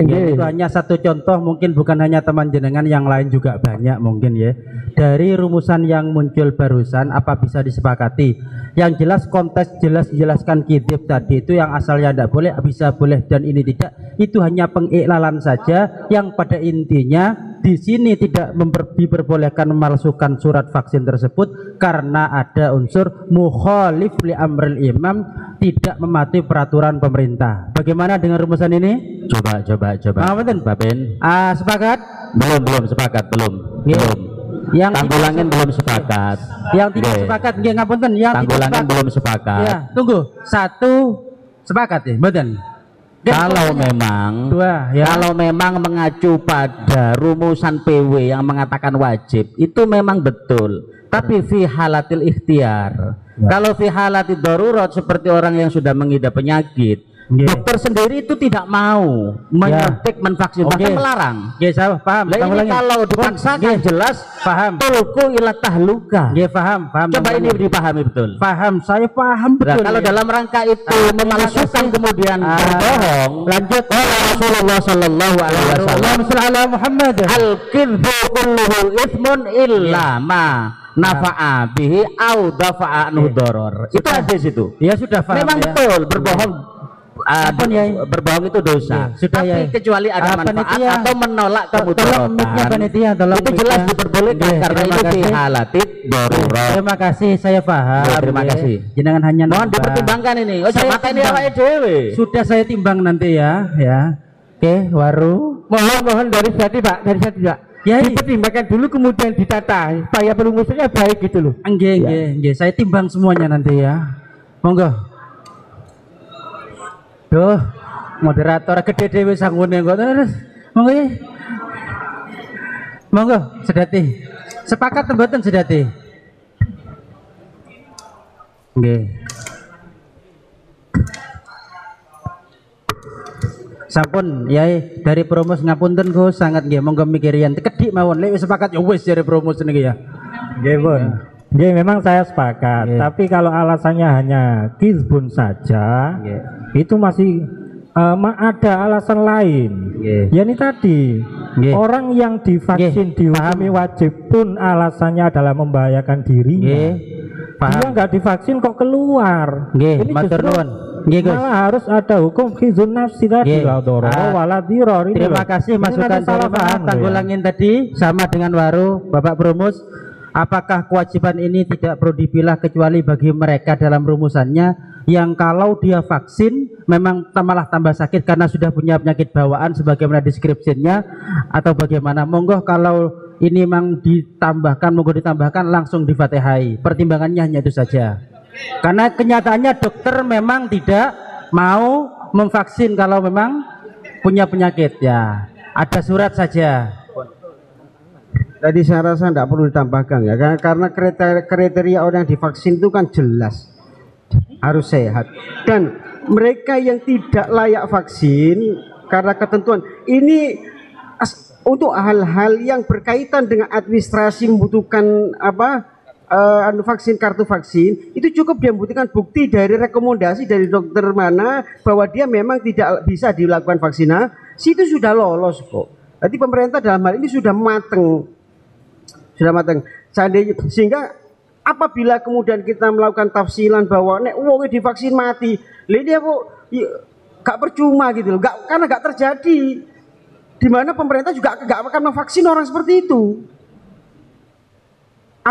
Sekali lagi, apa ini kita tidak mengecualikan orang yang apabila divaksin mati? Lah ini apa perlu nggak pengecualian ini? Saya rasa nggak perlu. Oh lah iya nggak boleh. Terima kasih. Jadi sudah sampun Yai Rosi jenengan tadi musohe kok tadi anggota. Kene tahun Fatihah Yai Rosi itu nggak sesuai. Nggih. Pun Fatihah monggo Yai siap. Pertimbangan barusan yang dari Tanggulangin, menurut pertimbangan dari Bapak Promos tidak perlu ditulis dalam rumusan. Kenapa alasannya? Karena pemerintah pun ya tidak mau memvaksin, karena pemerintah sudah matang lek uang sing loro punya penyakit bawaan itu tidak mungkin divaksin sudah. Nah, masalah surat cara perumus sudah saya tanyakan, bagaimana dengan pemalsuan surat? Ternyata dia kan pengen berangkat tetap, alasannya tetap tidak boleh karena ada unsur kidib tadi ya. Niki dari rumusan seperti itu. Nggih, sudah saya tanyakan, sudah saya timbang semuanya ya nggih. Dalam nggih, ini kidib loh. Ngapunten Yai Anas ya, Yai Nasrullah. Tadi kidib itu sudah dirangkum, dirumuskan dari kitab Ihya, sudah lengkap semuanya. Dan ini sudah merasuk pada umroh yang tidak wajib. Ngoten nggih, ngapunten ya nggih. Sudah lengkap tadi rumusannya lengkap. Fasoroh Al-Fatihah pun nggih. Sampun nggih. Pun nggih. Mugi-mugi manfaat. Jelas mboten kantuk. Pun nggih. Sepakat nggih. Mugi-mugi manfaat. Al-Fatihah.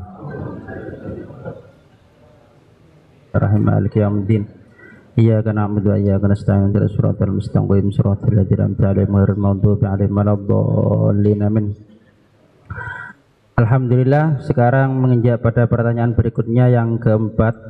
Bagaimana solusi dan alternatif menurut fikih melihat kenyataan di masyarakat saat ini?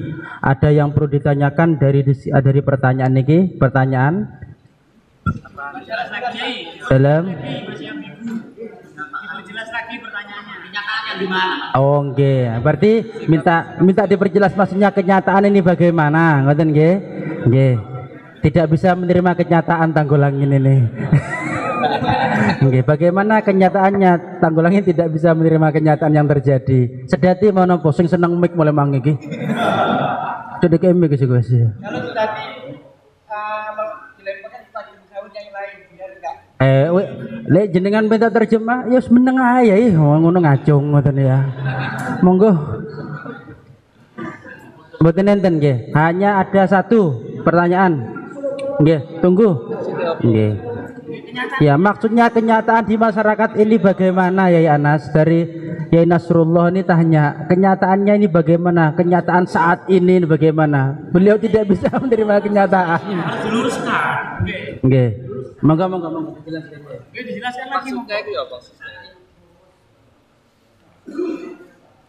Kalau melihat jawaban 1, 2, 3 satu, lah enggak melihat keputusan-keputusan yang ada dan kemudian melihat kenyataan di masyarakat saat ini, maka solusinya harus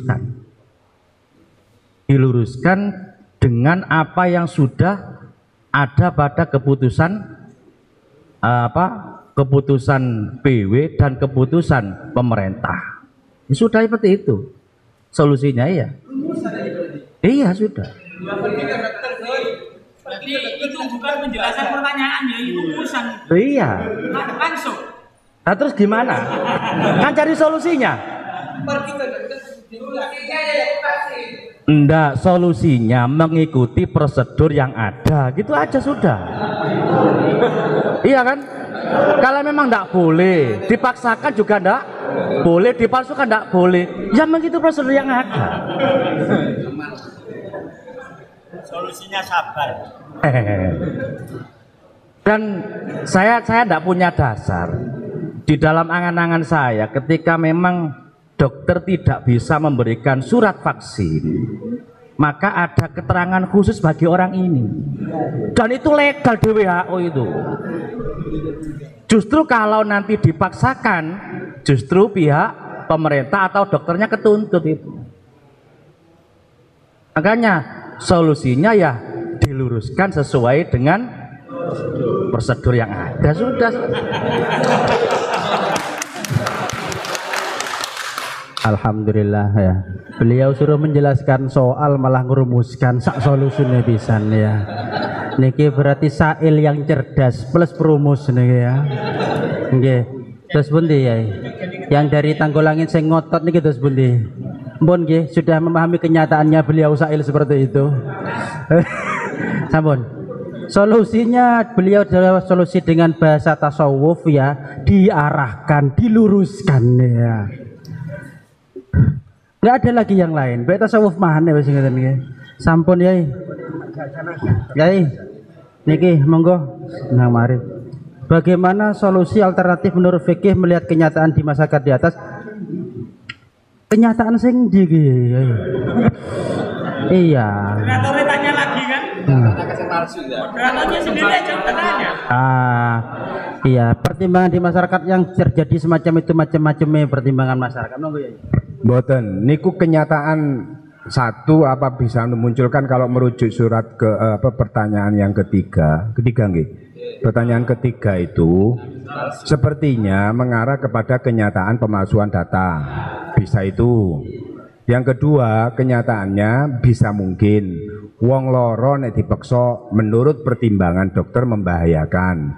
Kita bukan bahasanya mati, membahayakan.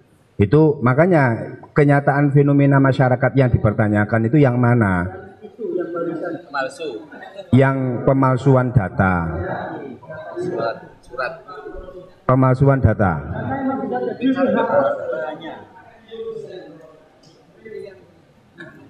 Nah, kalau memang mengarah ke pemalsuan data kan taksil hasil, kalau kita sudah menjawab 3 itu tidak boleh.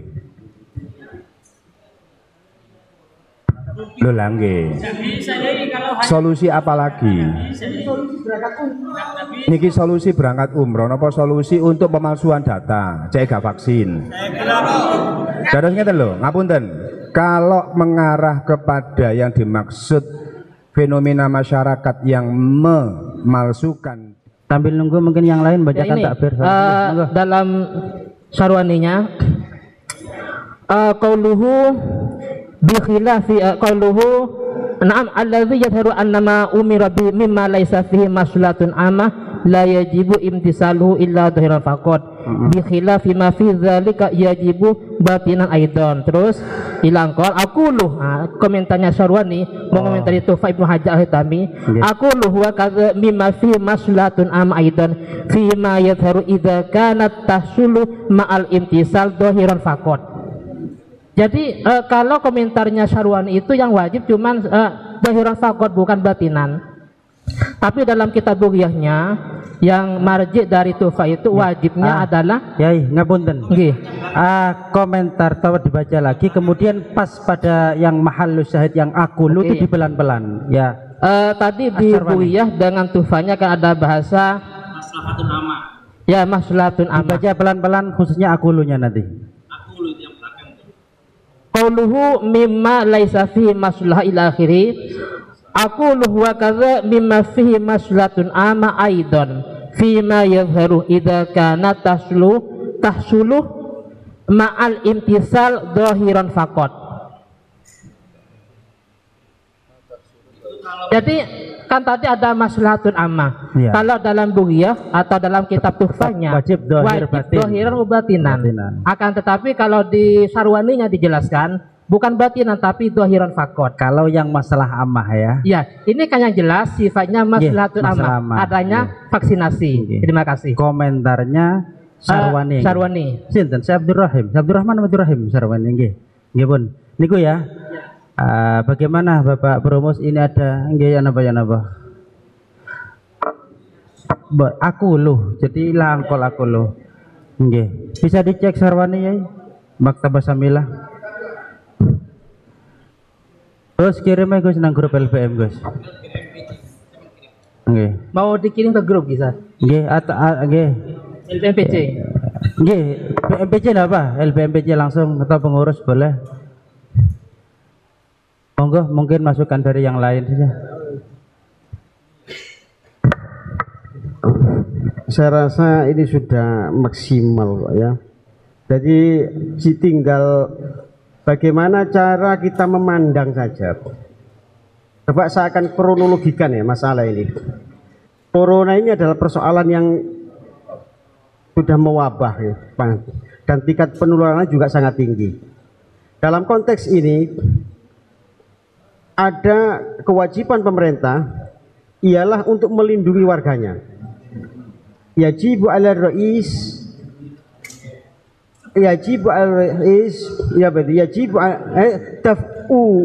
daf'u ma yudirru ala mar'usiyatihi. Itu ada dalam kewajiban seorang imam, seorang pemimpin, ialah menolak terjadinya hal-hal yang berisiko terhadap orang yang dipimpin. Itu kewajiban.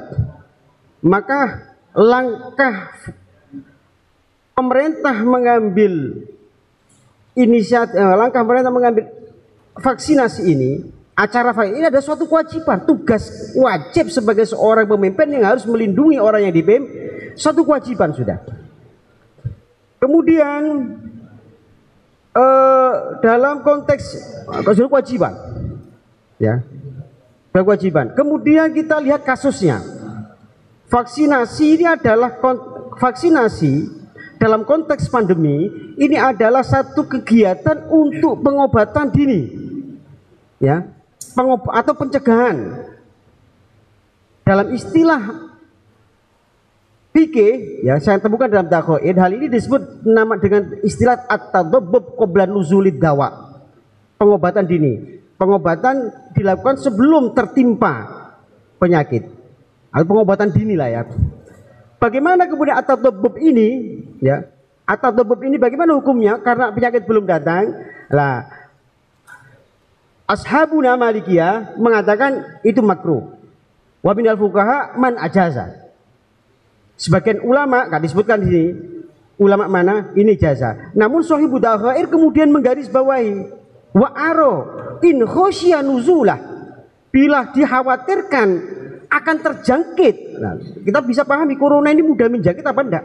Tingkat penularannya sangat tinggi. Wa aro, dari dua perbedaan ini, satu mengatakan makruh, satu mengatakan wa aro in khosya nuzulah fajaizun. Majais.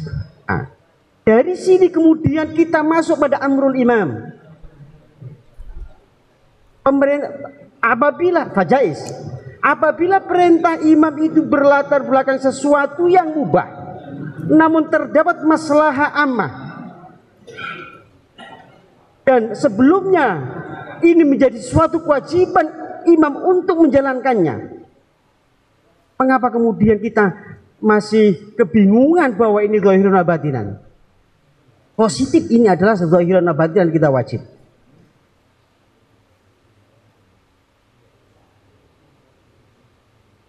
Jadi artinya sekali lagi gagasan vaksinasi ini bukan dari pemerintah, ini sebuah kewajiban sudah untuk dalam konteks melindungi rakyatnya dari terpapar COVID ini. Itu kewajiban. Lalu bagaimana rakyatnya mencapai kewajiban pemerintah, yang kewajiban tugas wajib pemerintah ini? Nah, kita lihat kasus.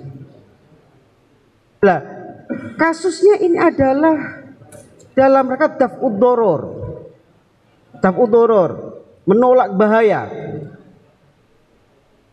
Doror di sini apakah nyata atau tidak? Oke, kita baca melalui at-tadabbub qabla nuzulid dawa. Vaksinasi kita baca sebagai ini langkah untuk pencegahan terhadap terpapar dari virus tersebut. Dari segi hukum, karena belum terjangkit, dari segi hukum terjadi perbedaan ulama. Ada yang mengatakan makruh karena belum terjangkit, lah obat makruh. Ada yang mengatakan jaizah, sianatan linaf, sianatan lisihah, untuk menjaga kesehatan. Dari dua pendapat ini kemudian ditarjih oleh Shahibul Dakhair wa aro in khosya nuzulan, nek pancene wedi ketularan, maka fajaizun at-tadabbub qabla nuzul fajaizun in khosya nuzulal marad atau nuzulad da. Nah, dari ajazah ini kemudian yang sebelumnya menjadi kewajiban pemerintah tugasnya, maka lalu kewajiban ini diundangkan melalui hukum yang tuntutan yang jaizah, namun terdapat maslahah ammah dan itu menjadi kewajiban pemerintah. Mengapa kemudian masih ribut gitu loh? Berarti banyak pertimbangan yang harus kita lakukan sebelum mengambil satu kesimpulan hukum itu. Sudah cukup ya? Pun awan ini. Mohon maaf Pak, dari tadi saya kembalikan lagi kepada tim perumus bagaimana solusinya gitu. Jadi saya lempar ke perumus lagi. Barusan dari Promus sudah dijelaskan itu ya, yang panjang itu dari Promus barusan ya. Kedawan Gus. Oh kedawan, nggih. Wes berarti minta ke moderator mawon ya nggih. Iya wes ya. Berarti oh dari pertanyaan bagaimana solusinya bila mana terhadap konteks pertanyaan di atasnya, solusi opo berangkat haji satu dan kedua solusi bagaimana mengatasi agar tidak terjadi kemaluan. Maka bila mana dikehendaki solusi agar dia bisa berangkat tanpa malu, maka jawabannya si orang guru harus dikasih pelajaran bahwa segala sesuatu yang menunjukkan bahwa tidak harus dilakukan. Itu namanya dirumuskan tadi. Dua, solusi atas fenomena ini yang dimana pasal ancaman orang akan datang membeli kena ancam 6 tahun dan jawab nomor 12, maka solusinya bagaimana? Mohon pemerintah untuk terus aktif melakukan sosialisasi tentang bahaya tidak vaksin dan hukuman ancaman tidak sebelum iya. Solusi ya, tanpa jawaban nggih, rekomendasi nanti nggih gampil ya, paham. Iya mungkin iki sing pinggir lawang ngacung mulai mangkat agak blas ya, paling terakhir niki ya. Ngapun ya wingking jenengan ya. Oh nggih dua lurusan, di belakang dulu ya. Nggih jenengan, depan jenengan juga ada.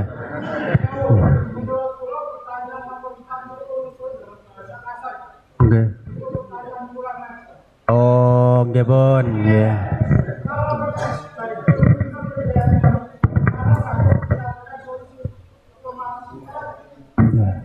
Nggih.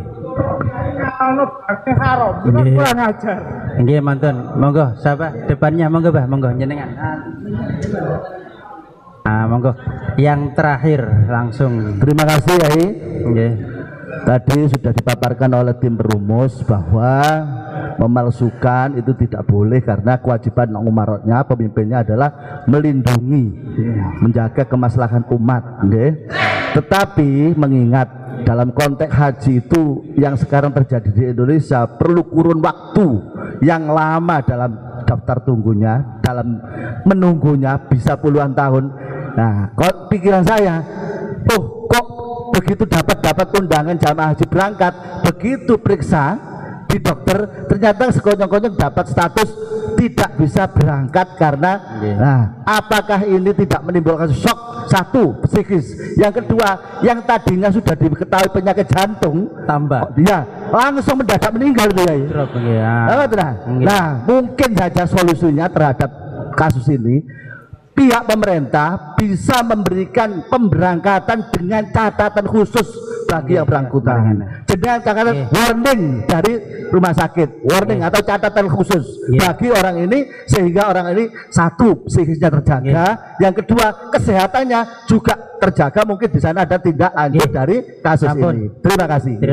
Terima kasih. Ini juga bagian rekom sama dengan yang di belakang ya. Jangan-jangan wis nunggu oleh 10 tahun kok malah ditunda-tunda terus, ini malah nggak berangkat karena tidak vaksin, malah nanti malah tambah mati ya nopo niki ya.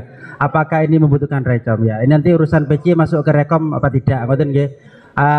Saya serahkan kepada Bapak Promus kemudian untuk langsung di Fatihah. Insya Allah ini sudah sepakat ya. Ngeten nggih. Pertama, tolong ada dua pertimbangan pemerintah. Pertama adalah pemerintah Saudi, yang kedua juga pemerintah kita. Boten bae umroh itu. Pemerintah Saudi jelas, karena sekarang untuk vaksin ini semuanya adalah hasil vaksin itu, ya urusan permainan kami tidak membicarakan itu. Vaksin ini menjadi syarat mutlak. Dalam Wizaratus Sihhiyah yang diserahkan oleh pihak Saudi kepada seluruh negara itu tetap mengacu kepada kewajiban vaksin yang harus dilakukan. Maka dalam hal ini yang perlu untuk kita pertimbangkan. Kalau memang rekomendasinya begitu, ya monggo-monggo saja. tolong notulen, nanti rekomendasi itu nanti disampaikan oleh koordinator. Jadi, tapi yang jelas keputusan kita adalah tetap mengacu, kita tidak bisa memberikan toleransi atau tidak membolehkan untuk dalam kaitannya pemalsuan data vaksin. Saya kira itu nggih. Sampun nggih. Pun mugi-mugi sedanten manfaat, jawaban iki saged maslahat dhateng umat. Al-Fatihah. Ar-Rahman.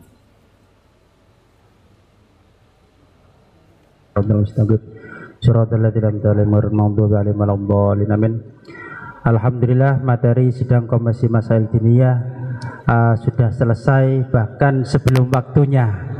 Dapat bonus 15 menit. Kami selaku moderator mohon maaf, beribu-ribu maaf karena tadi jujur saya ada guyonan, mungkin ada yang menyakitkan hati, khususnya pada sahabat-sahabat kami ya, khususnya lagi Tanggulangin, Sedati tadi, Taman, kemudian Waru, mohon maaf yang sebesar-besarnya. Tujuan kami bukan hanya agar supaya forum ini bisa hidup saja semangat dan bukan kan tujuan apa-apa. Dari kami sampaikan terima kasih. Wassalamualaikum warahmatullahi wabarakatuh. Selanjutnya saya serahkan belum ya, ini belum didoain jenengan tadi sudah ada di sini, tinggal didoai saja oleh Yai Mujib ya, doa.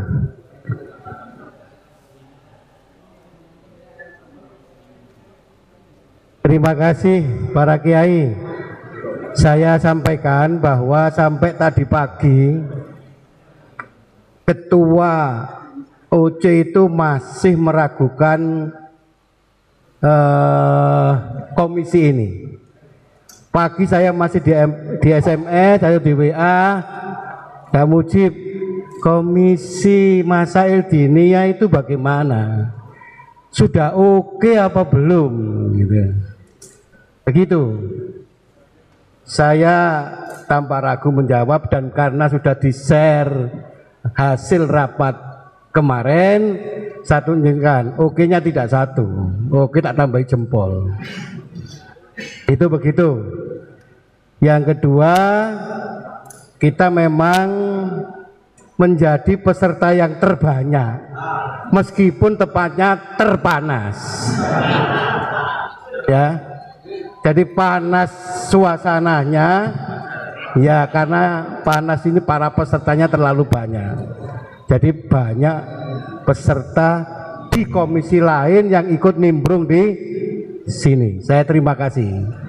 Untuk itu sebagai koordinator di komisi ini, saya sangat mengucapkan terima kasih terutama ke semua peserta yang ikut.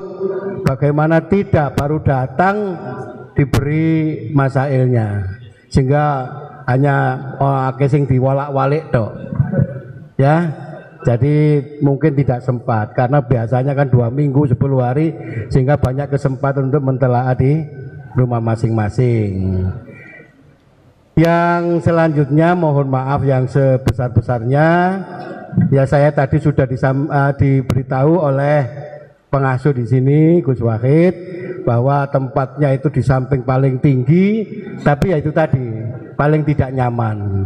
Tapi hasilnya ini insya Allah di samping paling nyaman, paling cepat, ya, karena pertanggungjawaban di semua, baik yang ya ikut ini atau yang menyampaikan banyak pikiran-pikirannya.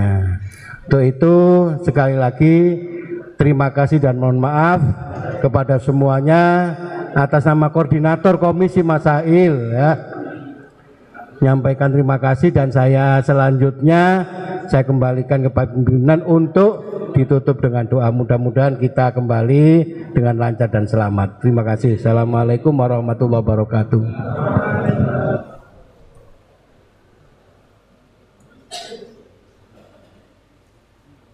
Al-Fatihah.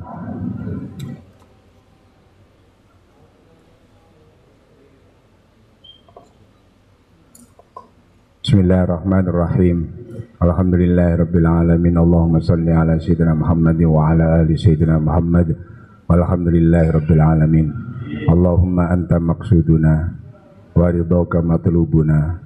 أعطنا محبتك ومعرفتك اللهم لك الحمد شكرا ولك المن فضلا وأنت ربنا حقا ونحن عبيدك رقا وأنت لم تزل لذلك أهلا اللهم يا ميسير كل عسير ويا جابر كل كثير ويا صاحب كل فريد ويا مغني كل فقير ويا مقوي كل ضعيف ويا مأمن كل مخيف يسر علينا كل عسير فتيسير العسير عليك يسير اللهم يا من لا يحتاج إلى البيان والتفسير حاجاتنا كثير وأنت عالم بها وبصير اللهم إنا نخاف منك ونخاف ممن يخاف منك ونخاف ممن لا يخاف منك اللهم بحق من يخاف منك نجنا ممن لا يخاف منك بحرمة سيدنا محمد صلى الله عليه وسلم اخرسنا بعينك التي لا تنام واكنفنا بكنفك الذي لا يرام وارحمنا بقدرتك فلا تهلكنا